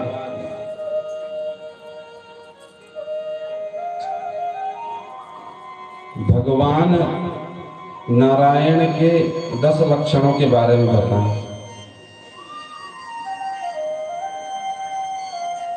किस प्रकार से भगवान हमको प्राप्त होते हैं, सर्ग विसर्ग, इस सब की महिमा राजा परीक्षित को सुखदेव जी महाराज बता रहे हैं। और यह भी बता रहे हैं कि जब यह ब्रह्मा जी को कहा गया कि सृष्टि का निर्माण करो, सृष्टि का निर्माण करो, उतने समय जब चतुर्श्लोकी भागवत कथा उन्होंने सुना और सुनने के बाद सृष्टि निर्माण करना प्रारंभ किया, उन समय भी उनके मन में शंका कि कैसे मैं सृष्टि का निर्माण करूं। इस प्रकार जब राजा परीक्षित सुने, उनसे हाथ जोड़ करके कहने लगे कि सृष्टि का निर्माण हुआ तो हुआ कैसे, तो सृष्टि बना कैसे?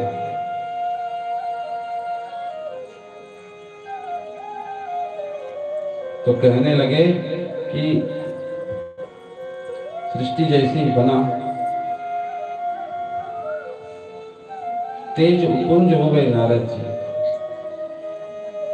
चिंतित हो गए कि जिस प्रकार से भगवान नारायण को सृष्टि करने के लिए मेरा सहारा लिए हुए हैं, उसी प्रकार से मेरा सहारा कोई नहीं है, मैं कैसे करूं? नारद जी सोचने लगे, चिंतित हो गए। मन से उन्होंने सोचना प्रारंभ किया। उसी मन से मानस पुत्र उत्पन्न हो गए। मानस पुत्र उत्पन्न हुए, प्रणाम किए ब्रह्मा जी को, पिताजी आप हमें किस लिए लाए?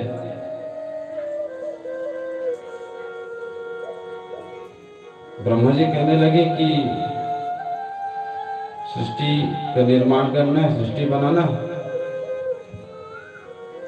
सृष्टि बनाओ। तो कहने लगे कि हमें यह घर गृहस्थी के झंझट में नहीं पड़ना, इस प्रकार से सुने नारद जी। ब्रह्मा जी कहने लगे कि क्या करोगे? हम भगवत कथा का प्रचार करेंगे। कहने लगे कि जाओ आप लोग भगवत कथा प्रचार करो।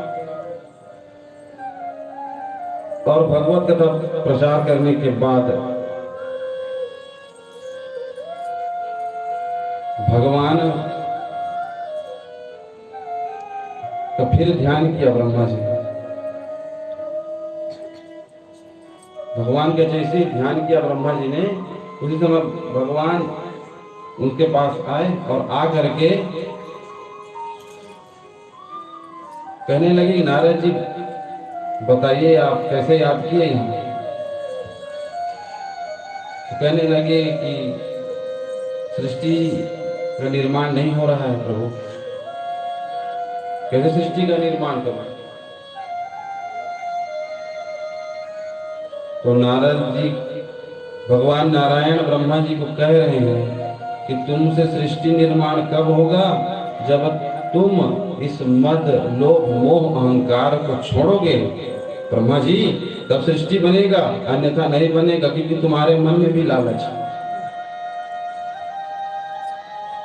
सुने और सुन करके ये अपने पांचों शरीर है उस शरीर को एक तरफ गिरा दिया, नष्ट कर दिया। जैसे ही नष्ट किया उसी समय फिर उनका मनवंतर हुआ, फिर जन्म हुए, फिर सृष्टि का निर्माण किया। तब उनके साथ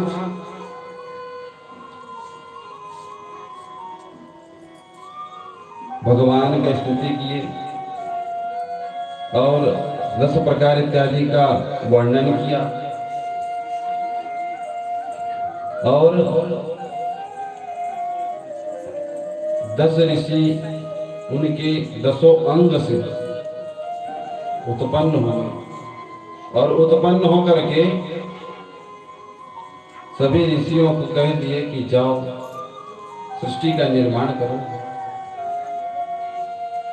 10 ऋषि कहने लगे कि हम तो ऋषि हैं, ऋषि महात्मा हैं, हम लोग तो यज्ञ पूजन पाठ इत्यादि कराने वाले हैं, हम लोग सृष्टि का निर्माण नहीं।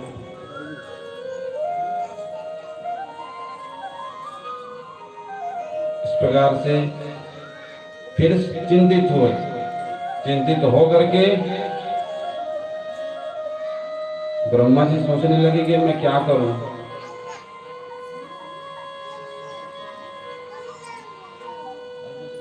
इसके बाद फिर ब्रह्मा जी सोचे और सोच करके ब्रह्मा जी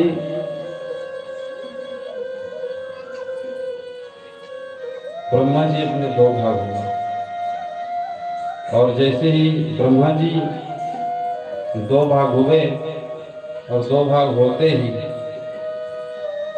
एक स्वयंभू मनु और एक शत्रुघ्न दोनों बने ना, तो उन्होंने प्रणाम किया ब्रह्मा जी।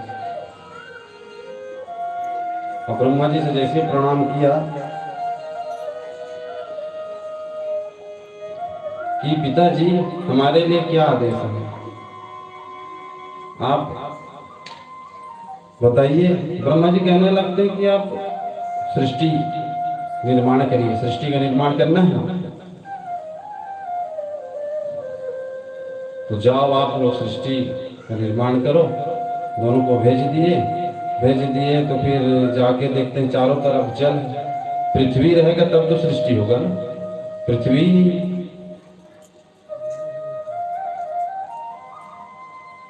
और वो पृथ्वी कहाँ है? पाताल में है। अब उसको लाएगा कौन? तो राजा परीक्षित पूछने लगते हैं कि भगवान वो पृथ्वी को पाताल में कौन ले गया है? ये है कौन? इतना बलशाली।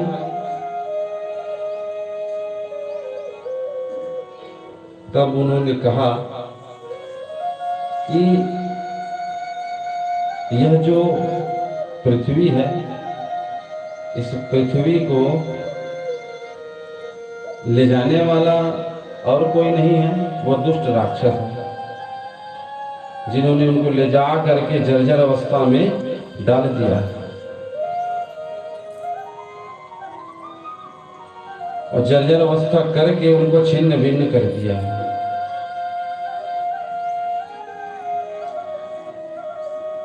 तो सुखदेव जी महाराज कहते हैं कि राजन, आप ध्यान से सुनना, मैं आपको वो पृथ्वी को कौन ले गया है ना, उसके बारे में बता रहा हूं।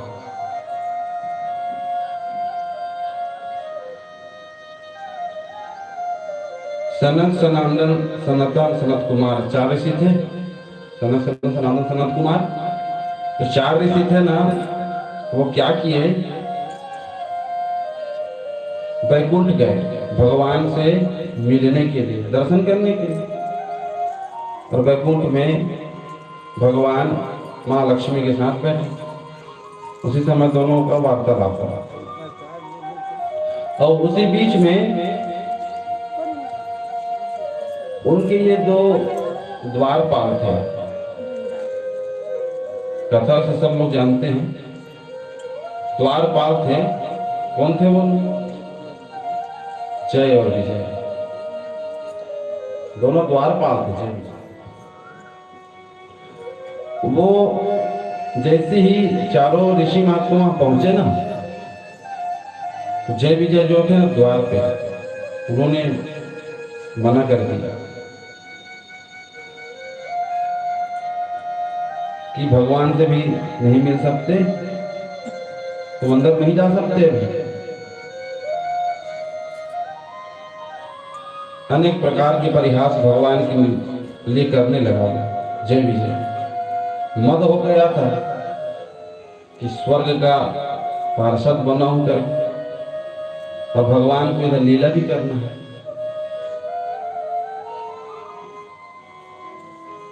तो ऐसे सुने 4 ऋषि और सुन करके उनको कहने लगे कि भगवान से मिलने के लिए तुम 4 ऋषियों को रोक रहे हो, तुम्हारा औकात कैसे है? कहने लगे कि अभी तुम भगवान जी के पास नहीं मिल सकते भी। अनेक प्रकार के परिहास हुआ उन दोनों के साथ। कुंभाषण चला, चलने के बाद 4 ऋषि महात्मा कहने लगे, क्रोध में आए और क्रोध में आकर के कहने लगे कि ये जय विजय, तुम दोनों भूल हो गए, राक्षस बन जाओगे। चाहो श्राप दे दिया।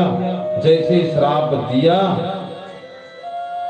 तो भाई किसी संत के तीर से निकला हुआ कमान तो वापस आता नहीं है, छोड़ दिया क्रोध के भाव। इसीलिए बताया गया है, इससे यह भी शिक्षा मिलता है कि कोई भी संत आ रहे हैं उसके पास ज्यादा बातचीत या ज्यादा प्रश्न ना करो, क्योंकि जो 4 ऋषि है ना वो संत हैं, इतने सरल थे, इन्होंने अनेक प्रकार के परिहास किया इनके साथ। तो कोई भी अगर संत आ भी रहा है, उनके साथ बैठ करके अपना मति के हिसाब से बात ना करें। संत जो बोल रहे हैं उसको मान लो, नहीं तो फिर ऐसी श्राप मिलेगा तो राक्षस भाव में जाओगे। तब कहने लगे, तब उनके चरण में गिरे जय विजय, और उनके चरण में गिर करके जैसे उनके चरण में गिरे और गिर करके उन्होंने क्षमा मांगने लगा कि हे प्रभु, मैं आपको नहीं पहचाना, आप भगवान की ही अवतार हैं, ये मैं नहीं जान पाया, मद के कारण से। दोनों जय विजय 4 ऋषि के पैर पकड़ लिया और पकड़ करके उनसे मिलाप करने लगे, हे नाथ, आप हमें राक्षस बनाएंगे? हम देवलोक में रहते हैं, देवताओं के पार्षद। नाथ कुछ ऐसा उपाय बताइए जिससे मेरा मुक्ति हो जाए।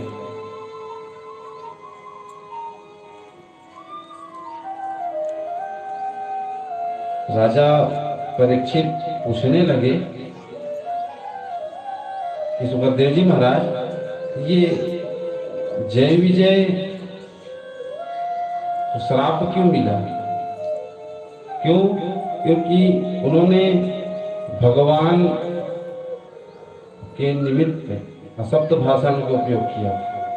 जय विजय इसी का पार्षद होकर के अनेक प्रकार के असत्य भाषण बोला, जिस कारण से चार ऋषि के देखे और देखकर कहने लगे कि ये स्वर्ग के लायक नहीं है, इसको नीचे भेज दिया जाए।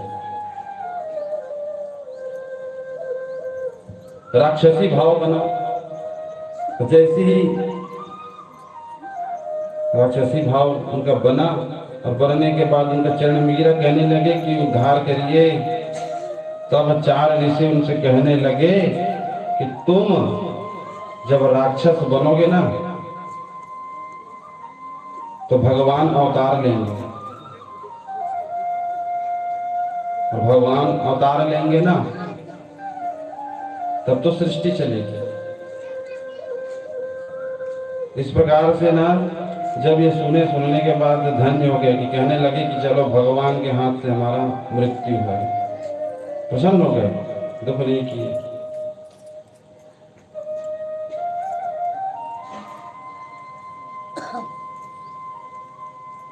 और इधर एक समय की बात है, परीक्षित जब यह सृष्टि का निर्माण होना था उस समय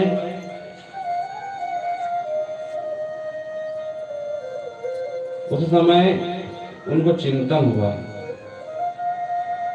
कि इधर जय विजय को तो श्राप मिल गया है, और जय विजय को श्राप मिला, और मिला तो उन्होंने फिर आगे स्थान की ओर अपने प्रस्थान किया। तो सुखदेव जी महाराज राजा परीक्षित को समझाते हुए कहते हैं कि कश्यप की जो पत्नी है, क्या नाम है उसका? दीति। और वामन भगवान की उसकी माँ का नाम क्या है? अदिति। वो तीसरे दिन आएंगे, 2 दिन बाद। तो ये जो दीदी जो है बहुत हट करती है। पति का नाम क्या बताया होंगे? कश्यप ऋषि। तो ये इस प्रकार से हट करती थी कि संध्या वेला के समय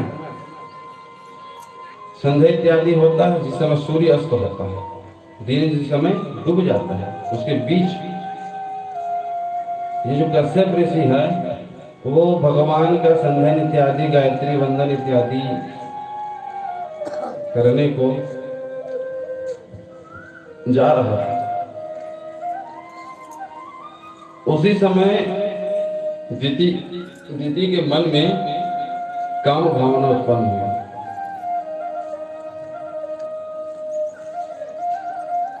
काम भावना जैसे उत्पन्न हुई तो कश्यप जो ऋषि हैं उनको समझाया बहुत। संध्या वेला है, संध्या वेला में ये मैथुन क्रिया इत्यादि नहीं होती भी, तुम थोड़ा सब्र करो। इस प्रकार से बहुत समझाया दीदी।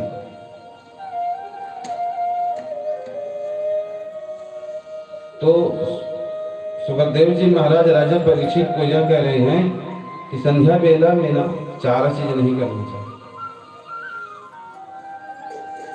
क्या क्या? आहार, जिस समय अगर दिन डूब रहा होगा ना, अगर डूब भी गया है उस समय आहार माने भोजन नहीं करना चाहिए। अध्ययन पढ़ना भी नहीं चाहिए।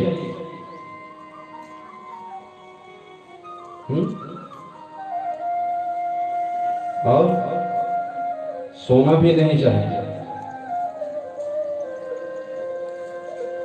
और मैथुन क्रिया नहीं करना चाहिए। 4 चीज को त्याग देना चाहिए। क्या क्या बताया हूं? 4 चीज बताओ ना।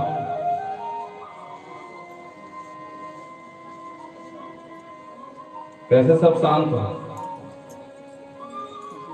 भाई ये जानने का चीज है, इसको जानो समझो। कई लोग हट करते हैं कि बालक है, बच्चा है, खा लेगा कुछ नहीं होगा। भाई वो जान के अनजान से कुछ भी पाप करे, चाहे जान से पाप करे, उसको पाप का फल मिलेगा। इसी प्रकार से ना चार चीज संध्या वेला में नहीं करना चाहिए।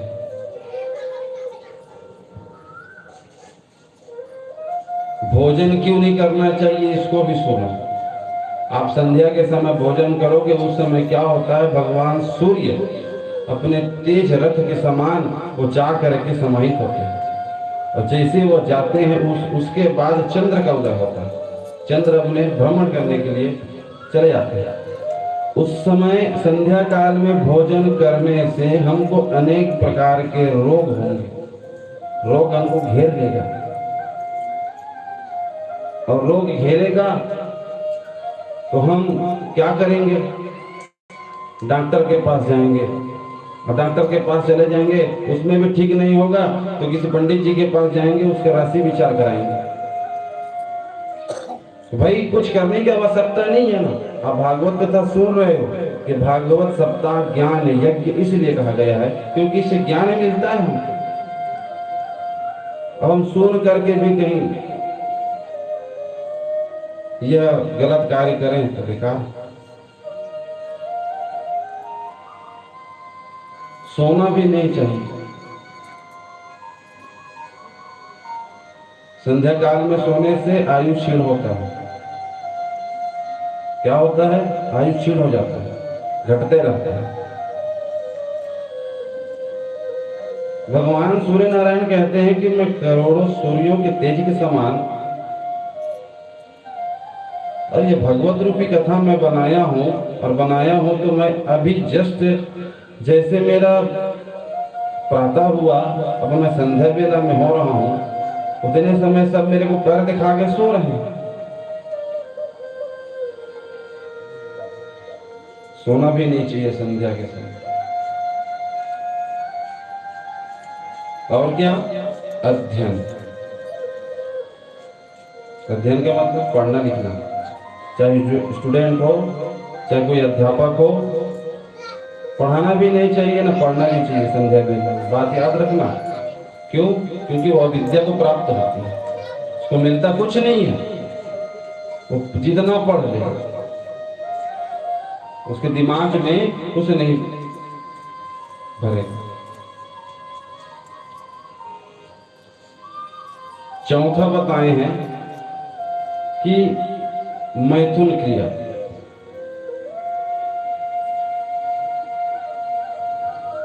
मैथुन क्रिया, स्त्री संग, यह क्रिया भी संध्या वेला में नहीं करना चाहिए।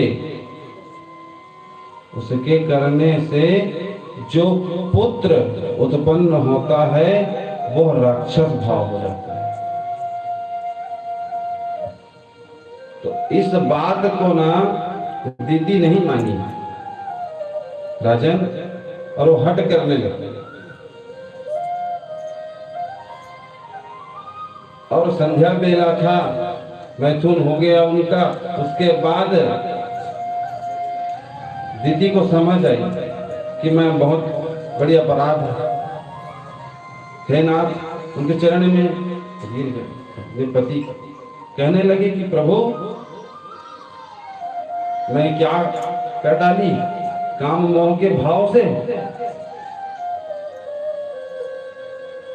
तब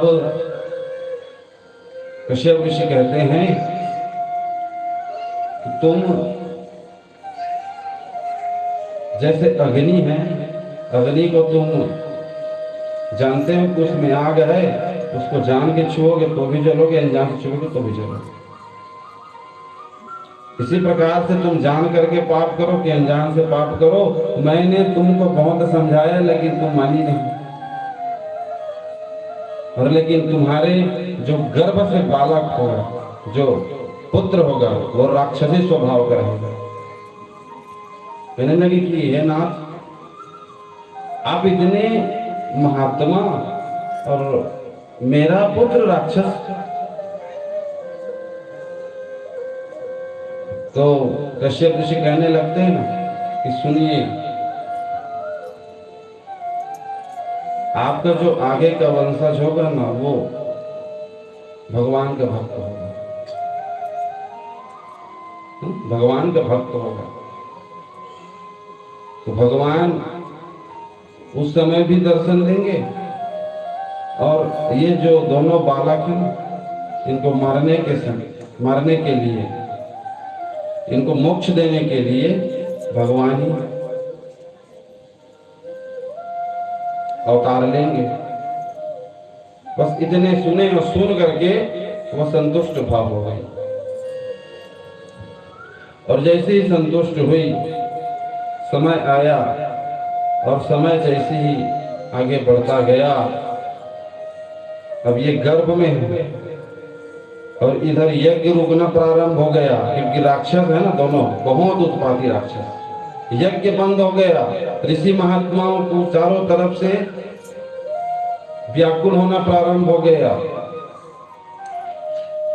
सूर्य की किरण दिखाई देना बंद हो गया। होगा क्या, इससे होगा क्या? इस प्रकार से मिलाप करते करते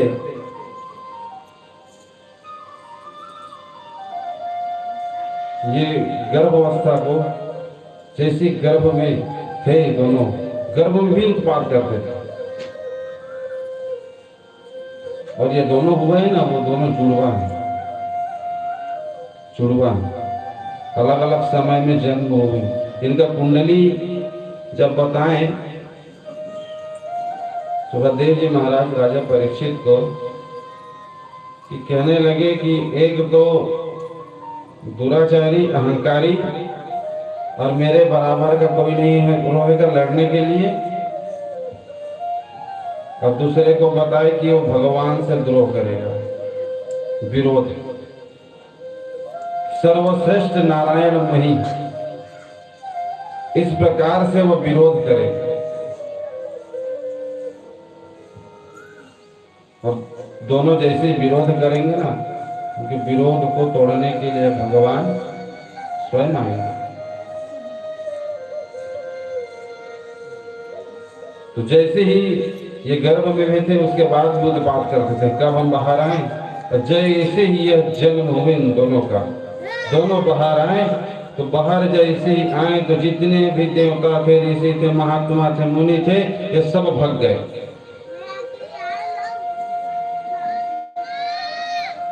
राजा परीक्षित ने पूछा, जब वो दोनों आए तो उनका नाम क्या था? तो कहने लगे कि एक का नाम हिरण्याक्ष, हिरण्यकश्यप है। जैसे ही जन्म हुए, जन्म होते ही इन लोगों ने बहुत तपस्या की, और जैसे ही तपस्या किया तो पूरा ब्रह्मलोक, इंद्रलोक को जीत लिया। इनकी विस्तार की कथा नरसिंह पुराण में है। भागवत महापुराण माने सबका रस भरा हुआ है। वेद व्यास जी महाराज, आपको अलग पुराण सुनने की आवश्यकता नहीं है। जो आपको सुनना है, जिसकी आपको कामना करना है कि मेरे को पुत्र नहीं है, कि मेरा ग्रह ठीक नहीं है, बस ये सुन लो। सबका रस है, निचोड़ करके वेद व्यास जी इनको बनाए हुए।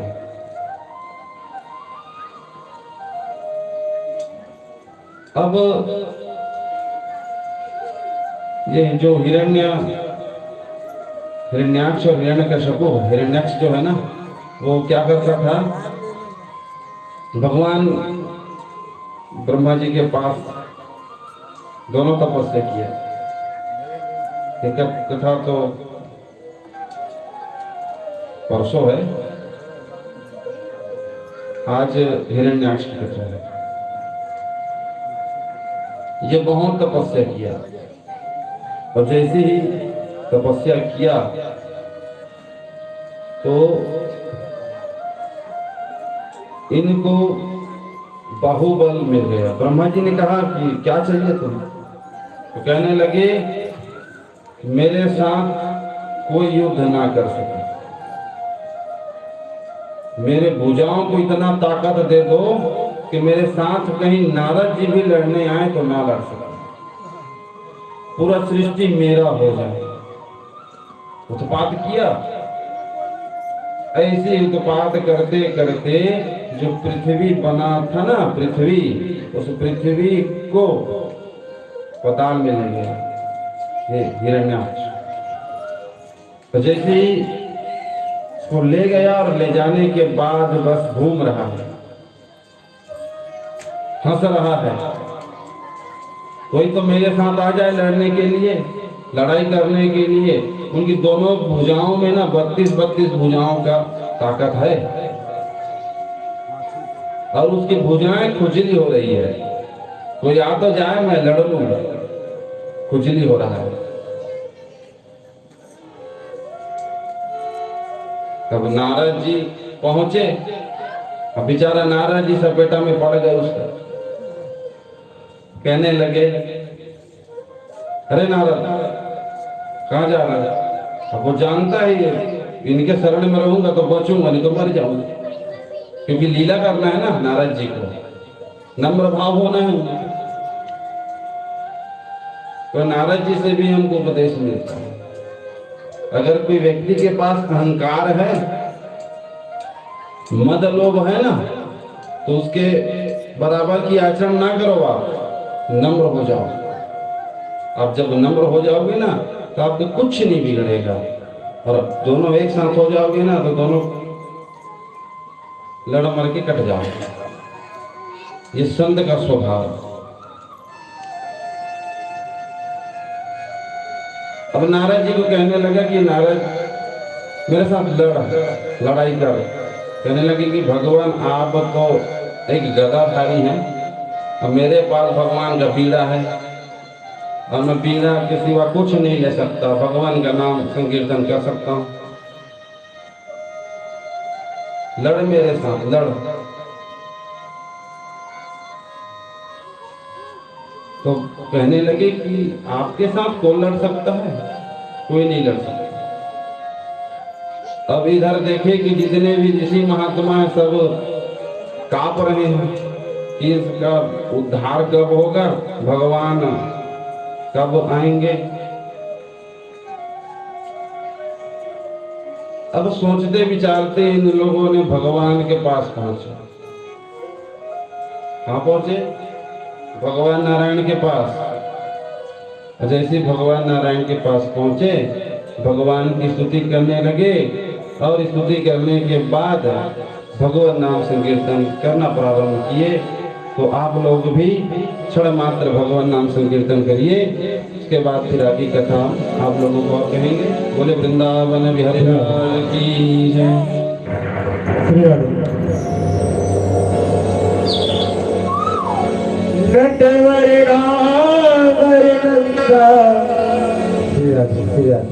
भजोरे मन गोविंदा,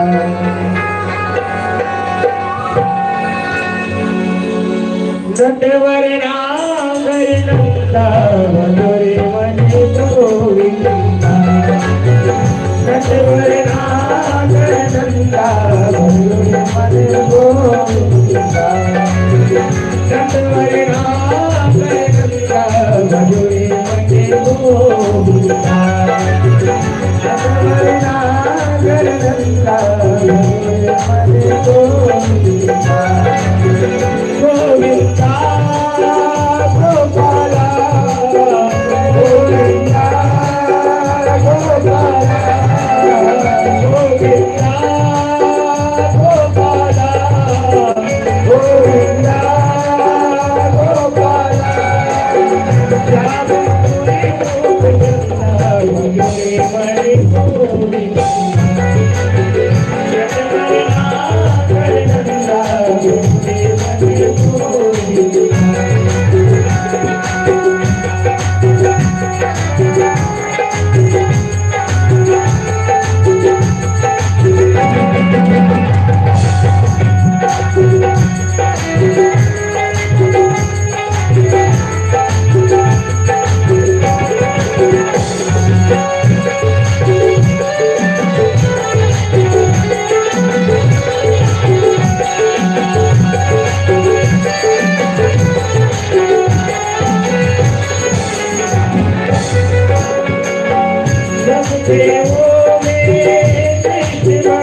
वृंदावन बिहारी लाल की जय।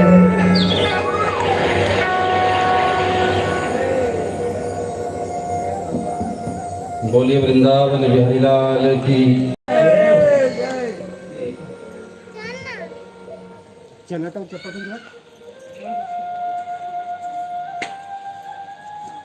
ये हिरण्याक्ष जो है,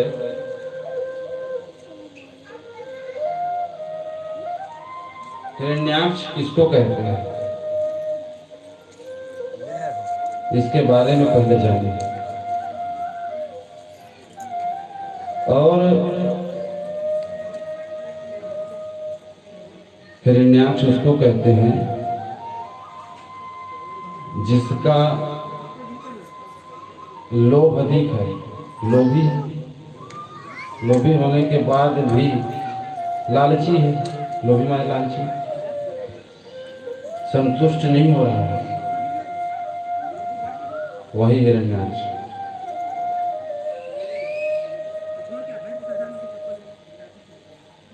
जैसे ही यह आया श्लोक में, चारों तरफ हाहाकार मचना प्रारंभ हो गया। नदी सूखना प्रारंभ हो गया, ऋषि महात्मा का यज्ञ पूजन बंद हो गया,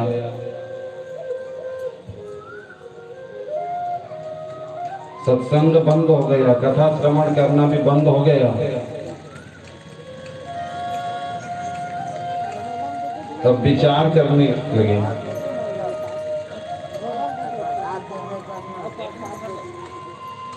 अब सोचने लगे कि इस सृष्टि का होगा क्या। तो सृष्टि बना, उस सृष्टि को नष्ट कर दिया, अब होगा क्या। अस्पताल में ले गया है, नारद जी के साथ संवाद हुआ। नारद जी पहुंच गए ब्रह्मा जी के पास। कहाँ पहुंचे? ब्रह्मलोक। बीड़ा बजाते हुए ब्रह्मा जी के पास जैसे ही पहुंचते हैं, नारद जी कहने लगते कि हे प्रभु, हे नाथ, कब तक ऐसे खेल खेलोगे? 100 वर्ष तो हो गया, अब तो कम से कम मुक्ति कर दो। हाथ जोड़े, हाथ जोड़ के कहने लगे। तो ब्रह्मा जी को उसी समय अचानक छींक आया। तो जैसे छींक आया, वहां से अंगुष्ठा मात्र एक कीड़ा उत्पन्न हुआ, उनके नाक से छींक आया। और जैसे ही वह अंगुष्ठा मात्र था, देखते देखते वो इतना विशाल धारण कर लिया। और जैसे विशाल धारण किया, सनकादिक मरीचि सभी लोग प्रार्थना करना प्रारंभ किए कि है कौन, है कौन। इस प्रकार से फिर ब्रह्मा जी उनको कहने लगे कि यह सृष्टि का निर्माण करने के लिए फिर आए। और देखते देखते इतना विशाल रूप और विशाल भुजाएं बन गई। और जिस प्रकार से उस हिरण्याक्ष के लड़ने के लिए कोई महान योद्धा उत्पन्न हुआ है ब्रह्मा जी के नाक से, क्योंकि ब्रह्मा जी को अचानक छींक आया। और जैसे छींक आया ना, तो वहां से हमारे भगवान वराह भगवान का अवतार हुआ। बोलिए वराह भगवान की जय हो। वराह भगवान का अवतार हुआ। क्यों हुआ? नारद